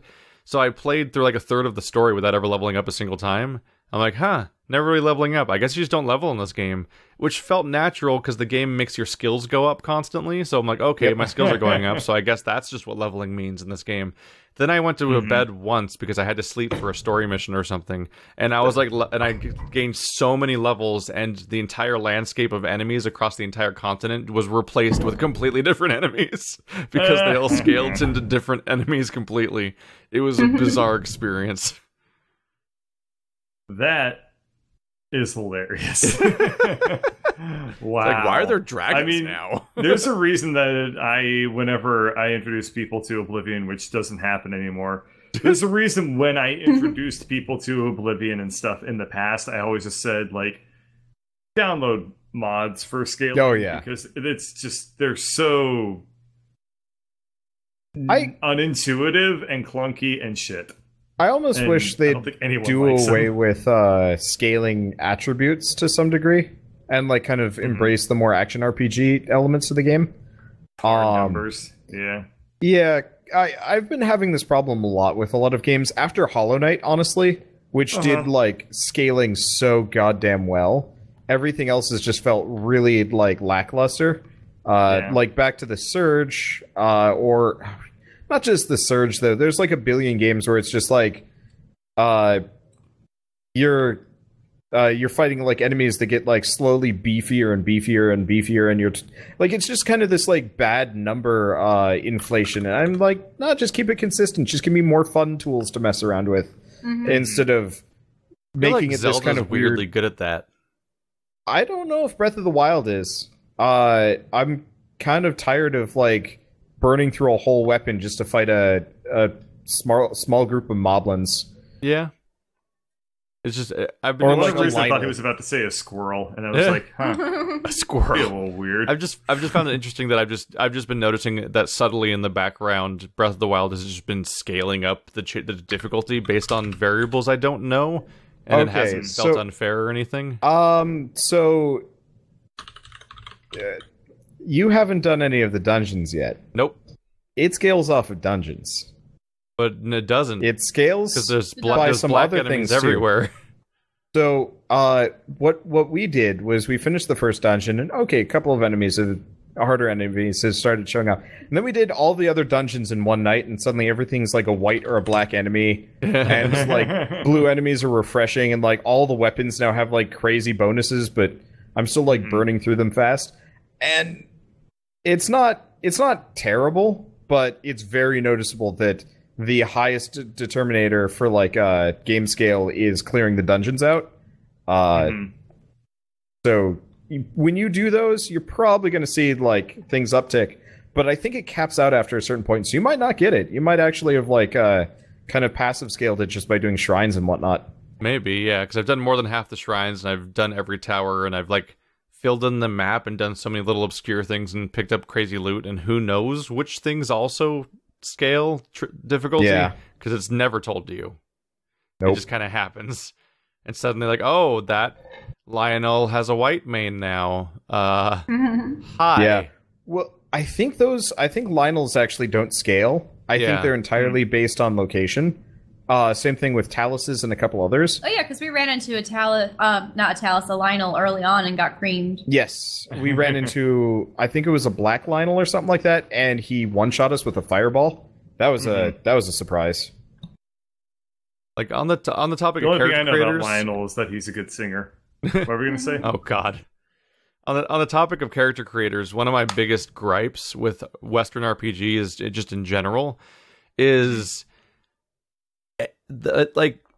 I think one of the reasons why, and people found this generally, is like the warrior class or the soldier class, and it being in a shooter game that doesn't the version that has no special abilities and just hits stuff until it dies is almost always the most popular class of every single game. I never play those. I always play those. Like I can super see why it happens, because of the fact that like every game has a completely different idea of how it wants to handle things like magic, and how you make magic, how you cast magic, how available is magic, how effective is magic against different enemies, and like how useful is it in a fight? Do you need to rely on it purely, or can you like balance it different ways? How does it progress?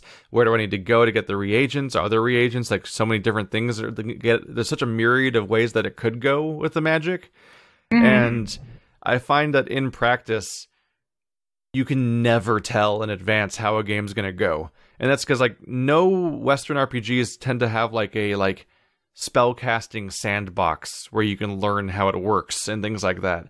And so they're like, make your character blind, just do it from scratch here. You're gonna have almost nothing at the beginning of the game like every other character, and then maybe if you play it for 10 hours, you'll know whether or not you want to be a spellcaster after choosing it 10 hours ago.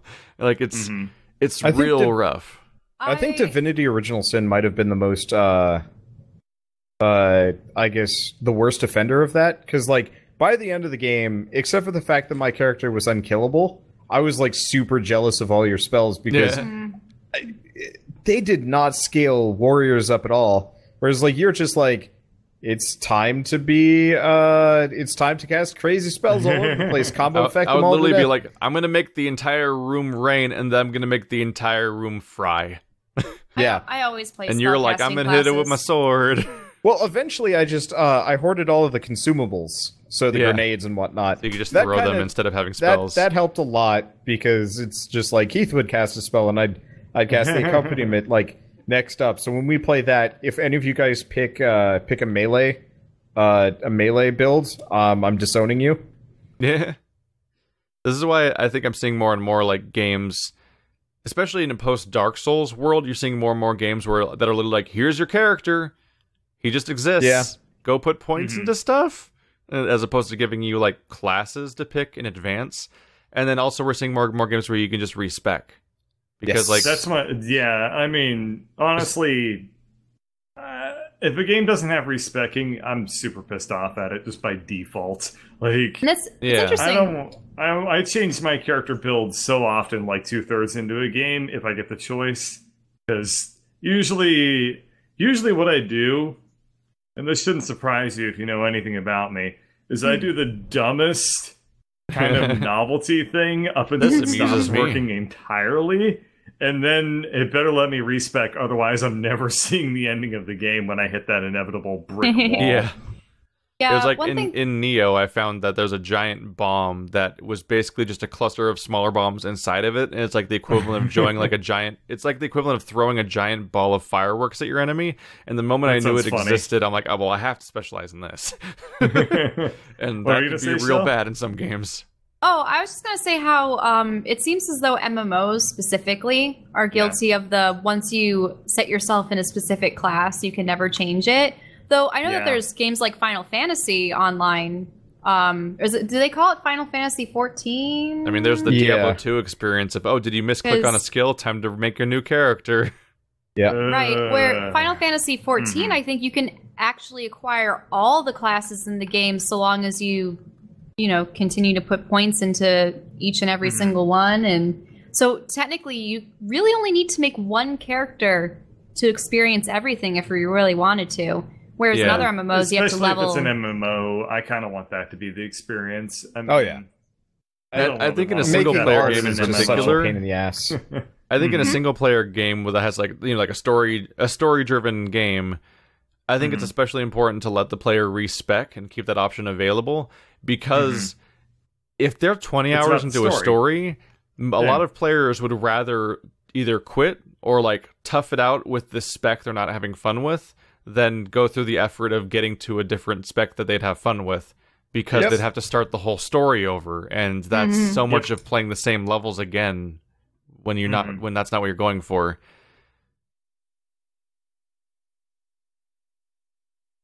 Do you have any questions? Any more questions? Yeah, I guess Keith did kind of give us one question. Anyway, what? Dario asks, here is another one. That's a preamble. Is there any ability that you wish you would have learned but never did, like parkour or play any sport or something like that? Oh, okay. I like how they immediately assume it's all physical for us. I forgot the first example was parkour. I knew people that did parkour in high school, and then they broke their arms, and I was like, well, I mean, that was they did cool parkour for a bit. wrong then. I had always wanted to, I mean, when it comes to like sports and physical stuff, I always wanted to have, like, I really should have tried out some kind of martial arts or I tried martial training. arts. It was a lot of standing and punching in the air. I absolutely love like target archery, but that's just something that I would do at my friend's cabin in the woods with her old like resin bows and stuff. So there's that. But yeah, martial arts. I want to learn a lot of like crafting things, but those are things that I haven't like run out of time to do. Actually, like you can still pursue a lot. It's just difficult for some of them. Back to an old topic. I have a new complaint about the Surge. Oh, okay. So the game really likes to have these like really pretty finisher animations. All right, no problem. You're not invincible during them. You're not invincible during them, in fact, and you're locked into them for a while. You go into slow-mo, the enemies around you do not. So you're like in this really intense, like slow-mo kill a person animation. This other guy just shows up and starts wailing on you in the butt. No, I was in the middle of like a chop a guy in half animation, and it flung me off a cliff because my character was making these like broad, fluid motions to take a swing at a guy, and then it's just like, oh, but you're too close to the edge, so you slip off and die. I've done that so many times with... And I had, like, no control because you're locked into that animation, so I was like, no, and just... Sort of like jumping abilities, like ones where, let's go say that you're a warrior in a game and you have a charge ability that sends you straight forward. That's the funniest thing to see people do, though. Yeah, doing that and then accidentally going off the side of a cliff. Shit like that. I forgot the other thing that bugs me is, unlike Dark Souls... you have a time limit before you can get your shit back.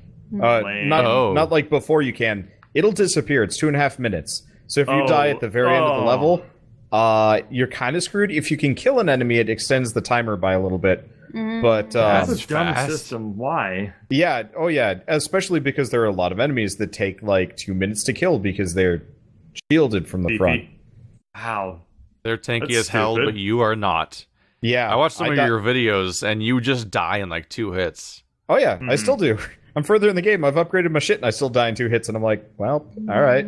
I found the defense armor, but I don't actually know if that makes a difference.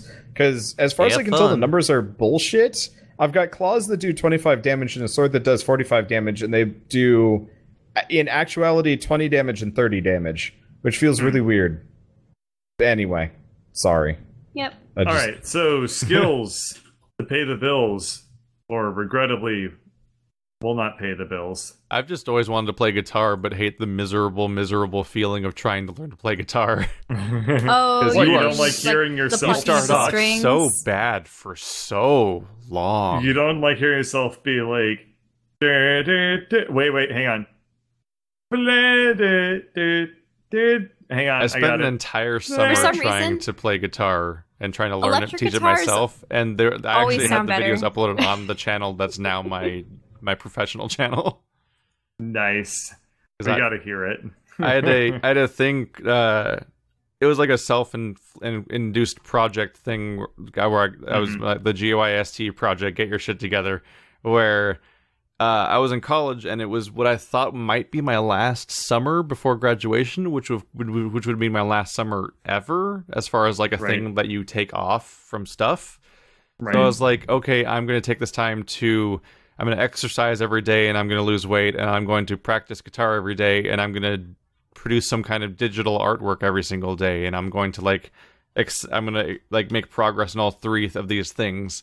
And man, those that guitar progress sure as hell didn't go much of anywhere at all. Playing the guitar is so difficult that if there weren't people that already knew how to play the guitar, I would assume it was impossible to actually play the guitar. But the people could do it, so I must be wrong. But I don't know how they do it. Yeah. I played the guitar a little bit, and I can't anymore because I played it so much, I injured my left hand. And now if I ever, it only hurts when I play the guitar. And it has to do with, the way I extend my pinky out, basically. Yeah. No other activity does that sort of movement with my hands. So I would assume it only comes up when I play guitar. Maybe it would be something similar to, say, like violins and cellos and violas and basses and whatnot. Because, yeah, I rarely ever use my pinky finger on the violin. I had taken violin for several years.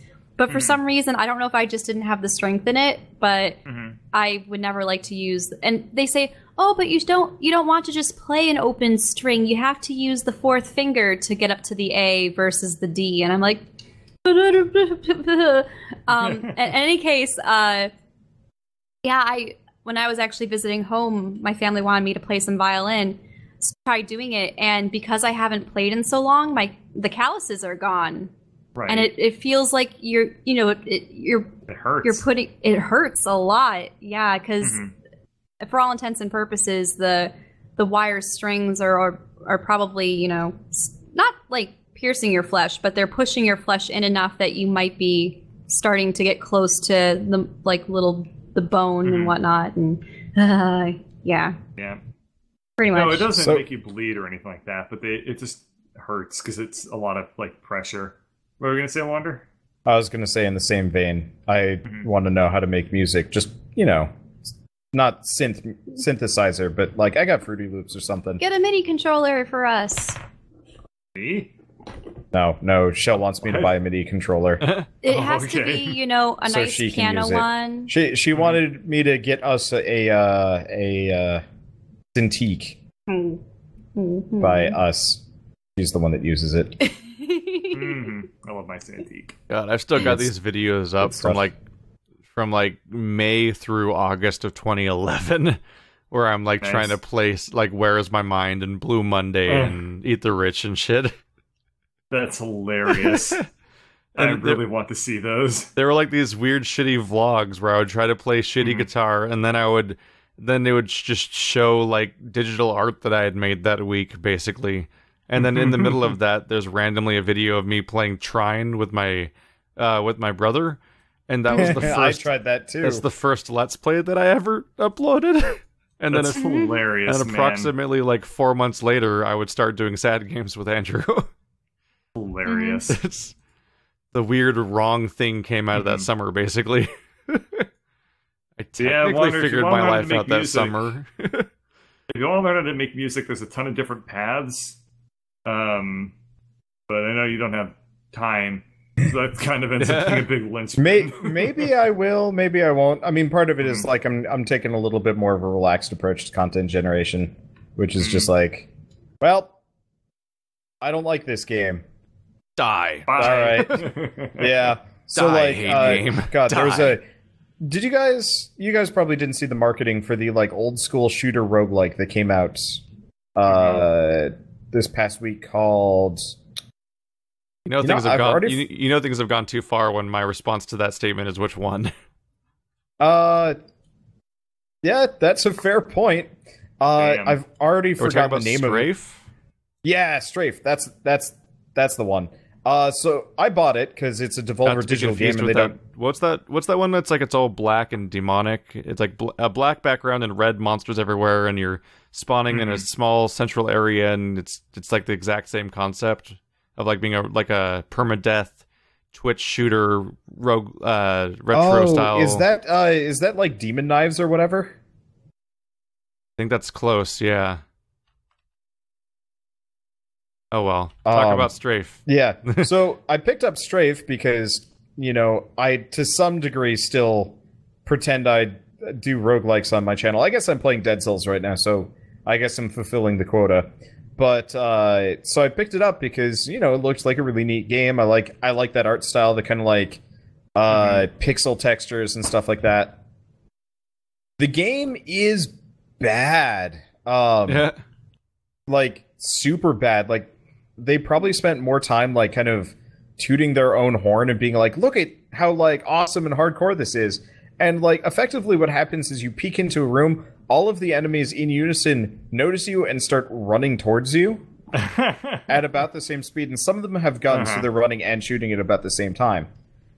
And that's actually about it. That's how the game goes. And eventually you die because there's no health pickups. So you have to do all of this without getting hit. But there's also no sound design, so like an enemy will come up behind you, and the only reason why you'll know is because you've died. Because they were behind you. Which comes as a bit of a surprise and frustration, but on behalf of the audience, I have to ask you a question, Wander, which is, have you considered getting good? Oh man. So I actually I was the reviews reviews are mixed to bad so far. I was gonna say, usually when that happens, I then look at the reviews to see if you're crazy or not, basically. Yeah, to see if like I have enough of a public opinion backing me up to get away with not playing the game or shitting all over it. And eventually I was just like, this isn't even worth putting the video up, because I like fell through the world and got stuck in a room, and I'm like, this is bullshit. I'm really glad I was complaining about the isn't game. even good enough. Consensus doesn't stop people from getting mad at me whenever I talk shit about the Ghost in the Shell movie, Animagative Memories, or Technomancer. Like, it's like, I'm the crazy one. Wait, people gave you shit for not liking the Technomancer? Yep. That's hilarious. They'll get that all the time. Oh. I'm glad that Wander's no longer playing, what was it, Rain World? Oh, yeah. His screams and lamentations at all hours of the night really Shell was me distressed by that game. Yes. Dude, I still don't know if it was very fun to watch you play it, sort of, but I would never touch that game. I would actually play something similar to it again, assuming it has better controls. Because it actually, it's a the deeply visuals, flawed game in terms of controls. Yeah. Because the visuals were good, the concepts were kind of interesting, the idea of, like, being almost completely helpless until, well, I guess I could fight back. I did kill a couple of things along the way. It was hit and miss. Yeah, usually the glitch. Oh, that was pretty glorious when he got eaten by two lizards at the same time. What? Yeah, it fired me off into the universe. That was awesome. That was special. That was a I was a really beautiful glad kind of special. that I saw that moment live. I would have quit that game as soon as I realized that it was starting to traumatize me. I probably would have quit after I realized, after I got bit by the karma system the first time. I probably would have quit. That's the one unfortunate part about being really relaxed with my content. If I have a series that's doing really well, I'm like, maybe I should push through. Maybe I should push through and just try it. So yeah, like that's part of the reason why I'm still playing the Surge, even though like I don't hate it. It's just like I could go either way. At this point, I've mastered the shitty bridge that I hated. Mainly, I found the shortcut that bypasses the bridge. So ha. Oh yeah. Aside from music, I also think animation's really cool. Animation is. I mean, if you've got the art, the animation is just time consuming. Well, it depends on what kind of animation. Like, I think that because I'm more of a painter than a flash animator, I'd be better served by. There's been a lot of like cutscenes and things done with like slightly moving paintings. Yeah, it's like After Effects, I think they call it. Like a motion comic, basically. Yeah, something like that. There's what are those called? Where only part of it moves and part of it stays completely still. God, there's a special name for it. I don't know, but there are ones where like you can go look that up in the background while I'm continuing to look up the shooter I was talking about. There are things like, let's go say that you have a mage lady, and you know, she's standing there with her arms, and her arms might be like slightly elevating up and down, and then like the balls that are like glowing like orbs of magic above her hands might sort of fade in and out, and maybe they have swirling things around them, and then like hair might be slightly moving but isn't doing a full animation, like that kind of stuff, because it's sort of a subtle way for fully painted pieces to have movement and some kind of animation, and they'd done that for I think like Guild Wars 2 for a while. They had cutscenes like that, and World of Warcraft had like in between like lore stuff before some of the expansions where they had paintings that moved, and I really like the aesthetic. Like, it's not something that you would use to show full actions, but definitely in a more like moving comic book feel. Yeah. Oh, thank God! The game I was thinking of was Devil Daggers. That was bothering me. So I was close. I said Demon Dagger. You said Demon Knives. Oh, it was like just far enough off that I'm like, I can't extrapolate from these words. I guess if I had to answer that question, it's very interesting. Like it's a really interesting question in my opinion, especially for somebody who already mastered everything. Well, okay, so I don't think I've talked about this on stream really too much, or like in the podcast, but I really kind of obsessed with that for a long time, and maybe that kind of informs opinions that people might have had who do know me now. But like for the longest time, like especially during high school, middle school, I'd have these friends that were just naturally really talented at various things. Like I had some friends that were extremely good at drawing. I had some good friends that were really good at singing. I had good friends who were really good at like acting and stuff. And I always just kind of envied those talents in those people. And I became kind of very obsessed with like, I want to do those things. I want to be good at them too. But like during high school and stuff, I was like either too busy or just too mentally not like really with it at a lot of times to focus on like any sort of growth or discipline in a very serious long-term manner. So a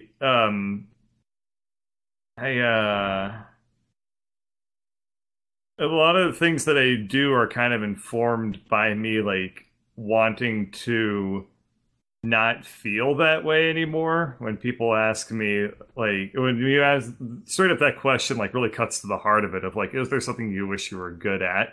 Like, and the answer is yes. I take actions every single day so that I can kind of answer that question by saying like, yes, and here's what I'm doing to make that happen. And you can point to pretty much anything that I do in my life, and you can trace it back to me doing it as a result of that question. I mean, it's why I'm a programmer, was because I didn't want to be bad at mathematics, because I had friends that were good at mathematics. So I got really good at mathematics one day, and then I just kind of like kept. I get the feeling when you have kids, you're gonna like delegate different skills that you can't master to them. No, Bird Jr., I need you to master the hacky sack. But why, father? You just make I'm a bunch building of up to a kids to bigger learn new point. skills, and then you silo them all back in. Yeah. Isn't there a Titan that does that? I'm forgetting. Wait. You mean, who are you referring to? Kronos. Well, Kronos Yeah. swallowed his children, Yeah. but he didn't acquire their abilities. Oh. He just wanted to prevent them Oh. from overthrowing him. That's not. That's- you know what? that's not That's Those acceptable. are rookie Well, numbers. it might be buried when I'm older. We'll see. But anyway, so I did a lot of this stuff. I'm doing a lot of this stuff now as an adult because A, I have a lot more time because I'm done with school, and B, because that question never really left my mind.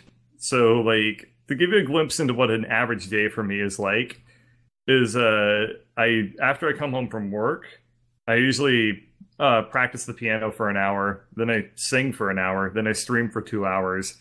After that, I draw for an hour, and then I usually study mathematics or do some programming or continue to draw for the rest of the night. I do that every single day. And then on the weekends, I do that too. I just do it earlier in the day because I don't go to work. And I guess I'm at a point in life where I don't feel like there's anything more that I want to do. Like, it's a really interesting feeling for me because I've always been kind of chasing, like, I really wish I was good at this, but I'm not good at it, and I don't have the time to get good at it. It's like right now where I am is like all the things that I care about improving upon, I am like working towards, with one exception. But Yeah, that's why I said earlier when we were Yeah. answering the question that a lot of things are things that you can still pursue. Like even Yeah. now, it's like there are a couple things I missed out on, like skiing. I just cannot pull myself up on skis. Like not ice skiing. I can ski. Water skiing. Water Oh. skiing. Never That's mind. I guess what I I'm meant. just I'm just very lucky then because like Water skiing's too much work and setup. Yeah, that's where I am. I was like, I went tubing with Shell's family, and That's I a was whole just like, production to go water skiing. yeah. Mhm. So I went tubing with him, and by the end of it, my arms were like dead tired, and I was uncomfortable because I'm too big for the tube, so my legs had been slapping against the water and just shit like that. My trapezius muscles got Oh yeah. murdered Yeah. by trying to get up on So the Shell has skis. like this big long giraffe neck. Hey. Oh, And jeez. Commander Shepard, is that you?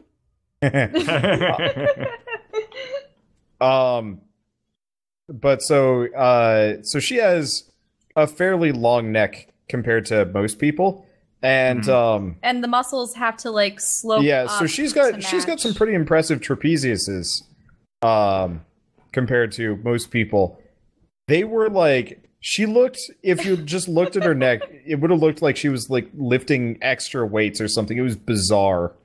Well, they like flew up to like twice their size. It was like the most pain I'd ever been in. Yeah, she looked So she looked awful. At that point, I'm like, you know what? As cool as it would be to glide over the water and, you know, do all the cool tricks that my uncle could, like he could throw off one of his two skis and then ride a single ski snowboard style. And then, you know, hold on to the And then just never the find the handle other with ski his again. foot. Like, you know, Yeah, really. yeah, he would like lift up a foot and put the bar on the foot so that, you know, he's like, you know, look, Ma, no hands kind of thing. And it was just like, for goodness sake, it was always so awesome. And it was always so awesome watching him like going back and forth over the wake and stuff. But no, I could only do. We used to get one of those big flat inner tubes that's like it looks like a shoe sole or something, and we put like 3 kids on it, and then my dad would drive so fast that it would sometimes fly. Flip over. Yeah. Like it would lift off the water and just float for a bit at a time.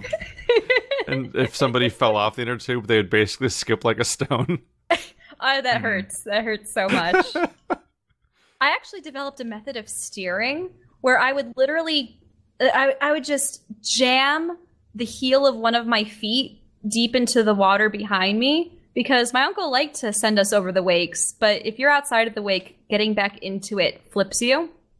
So I actually, around those sharp turns, I would dig my heel in depending on which side we were using, and that actually kept me in the wake. But it hurts so much afterwards because you have like all this poundage of water beating against your skin. I knew Bird was going to have an interesting answer for that question just because I remember there was a period of time where like his summary of his day would basically sound like, yes, after I come back from my Amazon job, I'm going to finish this digital painting and then start experimenting with my 7 new instruments that came in the mail today. You realize you make it sound like that's in the past. No, that's every single day. Yeah, exactly. Yeah, well, I've just accepted my mediocrity. I mean, I'm painting and drawing every day because I aspired for like digital painting and concept art and whatever to be my career, and it just hasn't lifted off quite yet. In part because, I mean, it's time. Gotta get lucky. I imagine he just compartmentalizes his brain space by just having one outfit repeating over and over again in his closet or something like that. And he always eats the same like nutrient paste every day because Bert can't think about those. Bert has different jumpsuits associated with different skill sets, so he puts on his onesie pajamas for music time. He's just drinking Soylent in his black turtleneck every day. Yep. Okay, so I'm going to answer this, and I feel like I'm going to regret answering it. But I'm going to say this. Okay, this is the part I don't regret, but I do eat basically the exact same food every single day. I will cook and prepare the things that are the easiest for me to make that I can, like, tolerate eating. I mean, we do about the same thing. We have tons of pulled pork in this apartment. Well, we have at least 5 or 6 meals that we regularly go about, but sometimes I grab ingredients for something new. But I suppose it also depends on what ingredients can you use in the most number of dishes so that you don't have to buy specific stuff. The other thing that I do, and this is the part that I feel like you might make fun of me for doing this, but I would never. So I tend to be very ritualistic about certain things, and that I'm being extremely literal in that, like, when I go to play the piano, before I even play a note, I like will in my head like apply the think face of like paint. mantras.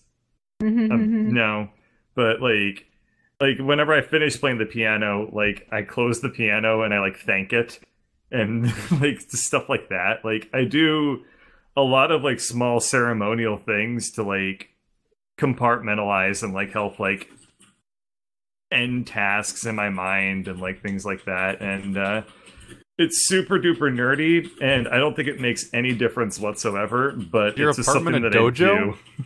I do. Huh? Sounds your like apartment a dojo? Effectively, no. Like I do like a little like piano like ceremony, or like when I finish coding for the day, I like thank my keyboard for letting me type on it, and like just really imagine nerdy. that you finish recording with us, and you pick up your keyboard and you hand it over towards Ladybird, and you boboth bow, and then she takes it away. Well, I puts it on like a clean towel. I do bow up my keyboard when I'm done playing it. Well, the thing about like developing rituals of that nature is it makes it easier for you to do the tasks again and again. I found that it does since help, I no honestly. longer, since I no longer have a definitive schedule, everything is so fluid. And there are some days where I record a lot with Wander. There are other days when I'm left to my own devices. There and are there's days so I'll many look things over to and I'm do. like, Shell, have you been on Twitter the whole day? And she's like, no. Part of it is yes. I do like to see like what other artists are creating, and I've noticed lately that a lot of artists have been sharing their views on how they've been getting like crippling depression over comparing themselves to others.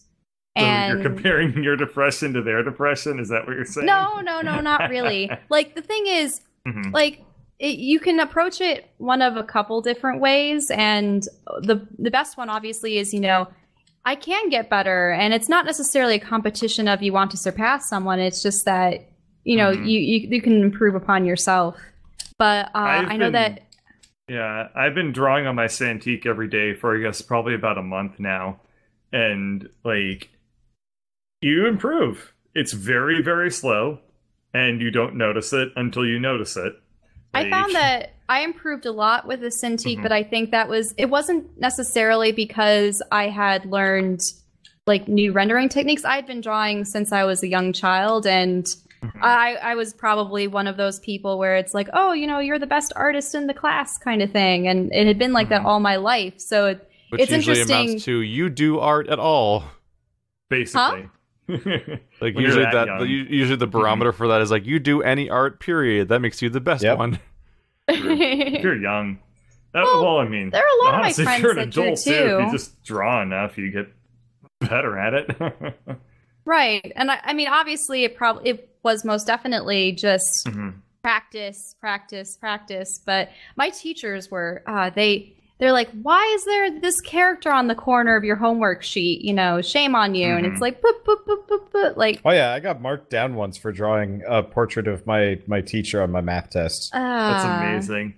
Fuck Stop him. having He was passions. terrible. We need you all to be I was gray given drones. more points on tests. Actually, So my biology teacher loved flamingos, and I drew a nice and detailed flamingo on the back of my biology test because I had finished it sooner, and she gave me an extra point. This was the lawyer teacher that I complain about frequently. Aww. I see. I just remember when I used to use my tablet during that little like summer when I'm trying to get better at things, like I would just draw anything I found at some point because finding a subject was way harder than just doing stuff, and like picking a subject could be like an all day thing. So like I'd just be like, those are pants on a chair. I'm gonna paint those today. There's something to be said for doing that, but on the same token, it helps to be more mindful. Like, first off, if you want to get better at drawing anything is better than not drawing. Yeah, but also. The flip side of that is like you improve faster in proportion, and this is a general art thing. The more mindful and the more focused your practice is, the more quicker you get better at it. But any sort of practice is better than none, usually, unless you want to, like, let's say you want to practice singing, and you're like, okay, I'm gonna practice singing, and you just go like. For an hour. Then you're going to get really good at going on command, but you're not going to get better at singing. So that's what I'm saying. Like, there's money in that. I find I have a lot of specific goals for pieces that I create, and I always like having a couple to switch between because sometimes you get like image fatigue by looking at one thing for too long, and then it's like, okay, switch to a different project. Flip canvas every 10 minutes, 15 minutes, or whatever. Well, that's because everyone has a natural tilt to That's like true. their drawing hand. But do you know what's so weird? What? I did that consistently with my Phoenix piece, which I had shared, and I decided, you know what? I wonder if it will still look weird even after all this, attention and care that I taken into making sure that it was, fairly similar one way and the other. I take the same image, image of its head. I flip it, but then I put the two of them side by side so you can see it flipped, and it still looks different. And it's like, this shouldn't be happening. And my aunt could see it too because she was over and she's like, wait, but those are the same thing flipped, and she could see it too. So I'm wondering, like, and I've noticed this when everything is relative to the things around it, right? Like, something's not going to look too weird until you give it something to compare against, and then it ends up like looking weird as a result. The other thing I've noticed though is that I can have the same image like twice over, side by side, and the one on the right will always have a different skew than the one on the left, and I can change the images. I can literally take them and flip them around, and it's always the same. Yep. So I wonder. Relative. You don't have an eye defect. It's just how it works. But, she gets really we've gone upset over when she 2 notices hours, and yes, I feel like we could talk about this for like another easily a while. So we will. But we need to end. No. The opposite of what Keith just said. All right, so that was Four Nerds. We got through 2 questions. I think we have like 1 billion in our backlog. I think we got like very 3. sorry. I think. I don't know, but these were very good questions. So thank you for sending these ones in. Yeah. They were really cool. Thanks for watching, like always. You can check out our channels in the description and whatnot, and you can find our audio version at the audio version link. And you can send us and you can send in your questions to FourNerdsQuestions@gmail.com. That's spelled out. It's not the number 4. Thanks for watching, like always. See you next time.